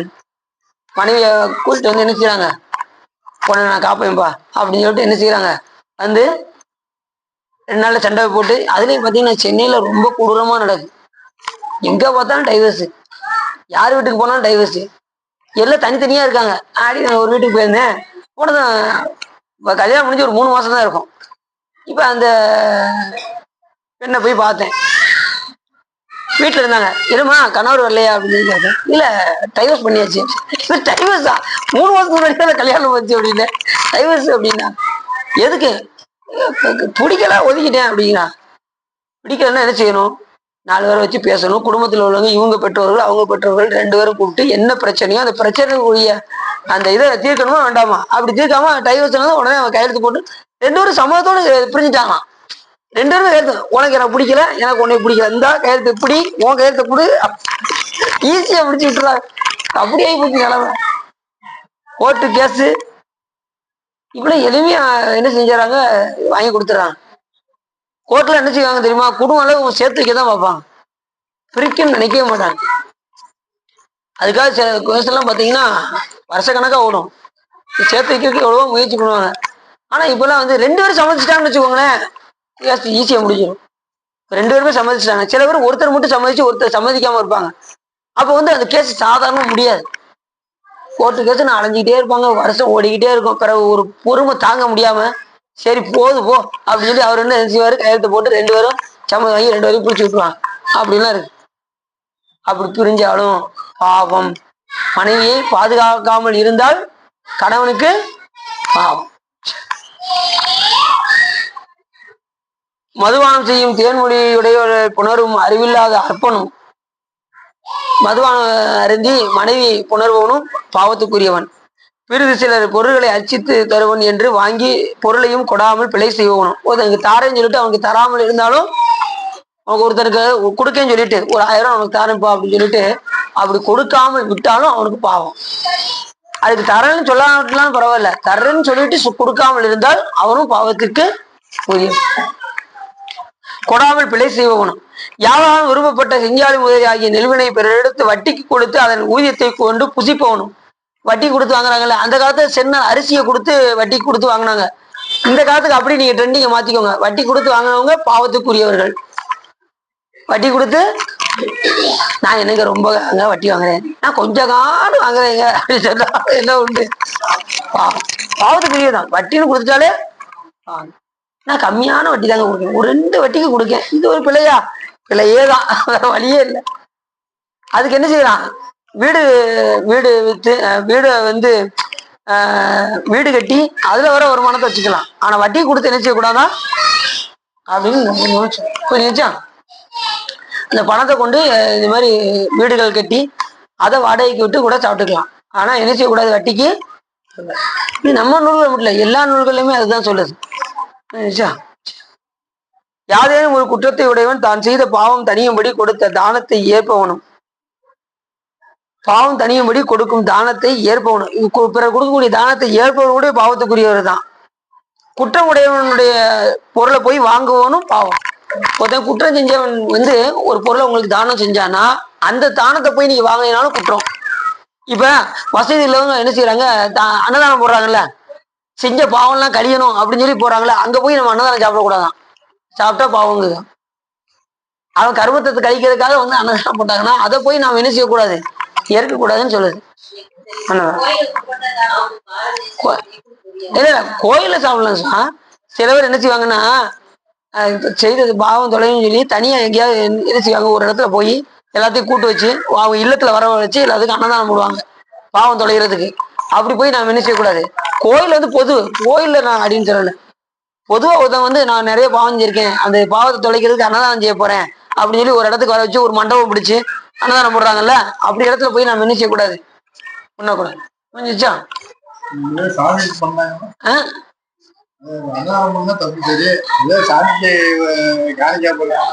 காணிக்க போட்டா சாமி பார்த்துவா, நீங்க கிளம்புறீங்க சிவனும் அது. அவங்க ஆனா ஆனா நீ என்னதான் அவங்க தானம் பண்ணாலும் அவங்களுடைய தீவினை இருந்து கொண்டேதான் இருக்கும், புண்ணியம் இருந்துட்டே. தானம் பண்ணாலும் புண்ணிய கணக்குல போய் சேர்ந்துரும். புரியுது அவங்களுக்கு? அவங்க இப்ப கோயில உண்டியில கொண்டு போய் போட்டாங்கன்னா அது புண்ணிய கணக்குல சேரும். ஆனா அவங்க செய்த பாவம் அப்படியே தான் இருக்கும், அதை அனுபவிச்சு தான் தீக்கணும். புண்ணிய பாவம் ரெண்டுமே சிலர் சொல்லுவாங்களே, நான் இவ்வளவு பாவம் செஞ்சிருக்கேன், இவ்வளவு புண்ணியம் செஞ்சிருக்கேன், நான் புண்ணியம் தான் அதிகம் செஞ்சிருக்கேன், இந்த புண்ணியம் அதிகம் செஞ்சிருக்கிறதுனால இந்த பாவத்தை அடிச்சிடும் அப்படின்னு நினைக்க கூடாது. புண்ணிய பலனுக்கு தகுந்த மாதிரி புண்ணியத்தை நீங்க எதுக்குவீங்க, ஒரு நிறைய வீடு கட்டி வாசல் விட்டு நிறைய அதுக்குரிய வருமானத்தை வச்சு நீங்க சாப்பிடுவீங்க. நீங்க செய்த புண்ணியத்துக்கு தகுந்த மாதிரி தீவினை செஞ்சிருந்தா அதுக்கு தகுந்த மாதிரி தண்டனையும் அனுபவிப்பதற்கு நாம தயார். புரிஞ்சுச்சா? புரியுது அவங்களுக்கு? பெரிய கோடீஸ்வரனா இருப்பாங்க, அவங்களாம் என்ன காரணம்னா நிறைய புண்ணியம் செஞ்சிருக்காங்க, கோடீஸ்வரனா இருக்காங்க. அதே மாதிரி அந்த புண்ணிய பாவம் முடிஞ்சதும் மறுபடியும் பாவத்துக்கு அனுபவிக்கக்கூடிய தண்டனை அனுபவிக்கிறதுக்கு அவங்க போயிடுவாங்க. புரியுது அவங்களுக்கு? புண்ணியம் அப்ப நான் புண்ணியம் நிறைய செஞ்சிருக்கேன், நான் பாவம் செஞ்சது அது போய் அடிச்சிடலாம் கிடையாது. இங்க நம்ம நூல் அப்படி சொல்லவே இல்லை. புண்ணியம் செஞ்சுட்டா அதுக்கு தகுந்த மாதிரி சாமி உங்களை கோடீஸ்வரன் வைக்கிறாரு, பாவம் செஞ்சா அதுக்கு தகுந்த மாதிரி தண்டனை நரகத்துல வச்சு கண்டிப்பா கொடுப்பாரு. அது யாரா இருந்தாலும் சரி, கண்டிப்பா தண்டனை. சொன்னேன் பாத்தீங்களா, நம்ம கோயில்ல இருக்கிறவங்க முற்பிறவில எல்லாம் கோடீஸ்வரர் வந்தவங்க தான், இந்த பிறவில பிச்சை எடுக்கிறாங்க. அவங்களுக்கு தெரியாது, சாமி எல்லாமே மறைச்சிருவாரு. ஏன்னா அவங்களுக்கு பழைய கோடீஸ்வரா இருந்த அந்த யாவத்தை உண்டுபடுத்த கூடாதுங்கிறதுக்காக சாமி மறைச்சிருவாரு. எல்லாமே சாமி மறைச்சுதான் செய்யறாரு. மறைத்த தொழில தான் அத்தனை தொழிலும் செய்யறாரு. படைத்தல், காத்தல், அழித்தல், அருளல் அத்தனையும் மறைத்த தொழில தான் செய்யறாரு சார். அதான் ஆக்குவாய், காப்பாய், அழிப்பாய், அருள் தருவாய். அங்க டயம் மறந்துட்டேன், நீ ஞாபகப்படுத்த. ஆக்குவாய், காப்பாய், அழிப்பாய், அருள் தருவாய். ஆக்குவாய் படைத்தல், காத்தல், அழித்தல் அருளல் அத்தனையும் மறைத்தல்ல தான் சிவபெருமான் செய்கின்றார் என்று மாணிக்கவாச பெருமான் சொல்றார் என்று சொல்லி இதுக்காரும் உள்ளம் நிறைந்து புகை சிறந்து மணியை பார்க்காதனால எல்லாரும் திருக்கோயிலுக்கு போய் அந்த திருவிழாவை காண வேண்டும் என்பதற்காக இத்துடன் அடியின் உரையை நிறைவு செய்கின்றேன். இதுக்காரும் உள்ளம் நிறைந்து புகை சிறந்து சிவதர்மோத்தரத்தை கேட்டதனால் உங்களுடைய வலுவினை கரைந்து திருவருள் உரையும் என்று சொல்லி திருக்குறள் வாழி அடியின் உரையை நிறைவு செய்கின்றேன். திருச்சிட்டமும் பக்தியான் உன்னை பழகாலும் பற்றிய மாதில் புகழ் பாடி முத்தனமாறனை பெருவாழ்வில் முக்தியை சேர்வதற்கு அருள்வாயே உத்தமதானதல் குணநேயா ஒப்பிலமா மணிகிரிவாசா வித்தக ஞானத திணிபாதா வெற்றிவேல் ஆயுத பெருமாளே வெற்றிவேல் ஆயுத பெருமாளே. நல்லா கைலாய பரம்பரை சிவஞான போத நெறிகாட்டும் என்னை வயலாய மேகண்டான் சந்ததிக்கு ஒரு மெய்யான பானுவாகி குயிலாரும் பொருள் திருவாவுடு திருவாழ்கு நமச்சிவாய தேவன் சைலாதி மரபுடையும் திருமரபு நீடூழி சலைக மாதோ வான்முகில் வளாது வேகம் வடிவலம் சுரக்க மன்னன் கோன்முறை அரசு செய்க குறைவில்லாது இகழ்வாழ்க நான்முறை அறங்கள்வோங்க நற்றமும் வேள்வி மல்க வேண்முகள் சைவ நீதி விளங்குக உலகமெல்லாம் வையம் நீடுக மாமடை மண்ணுக மெய் விரும்பிய அன்பர் விளங்குக சைவ நன்னெறிதான் தலை தொங்குக தெய்வன் திருநீர் சிறக்கவே திருச்சிட்டம் பார்வதி பதையே அரகரமகா நாளுடைய சிவனையை போற்றி வெற்றிவேல் முருகனுக்கு திருச்சிட்டம்பலம் தில்லையம்பலம் பொன்னம்பலம் அருணாச்சலம் ஏகாம்பரம் அமைச்சதுக்கா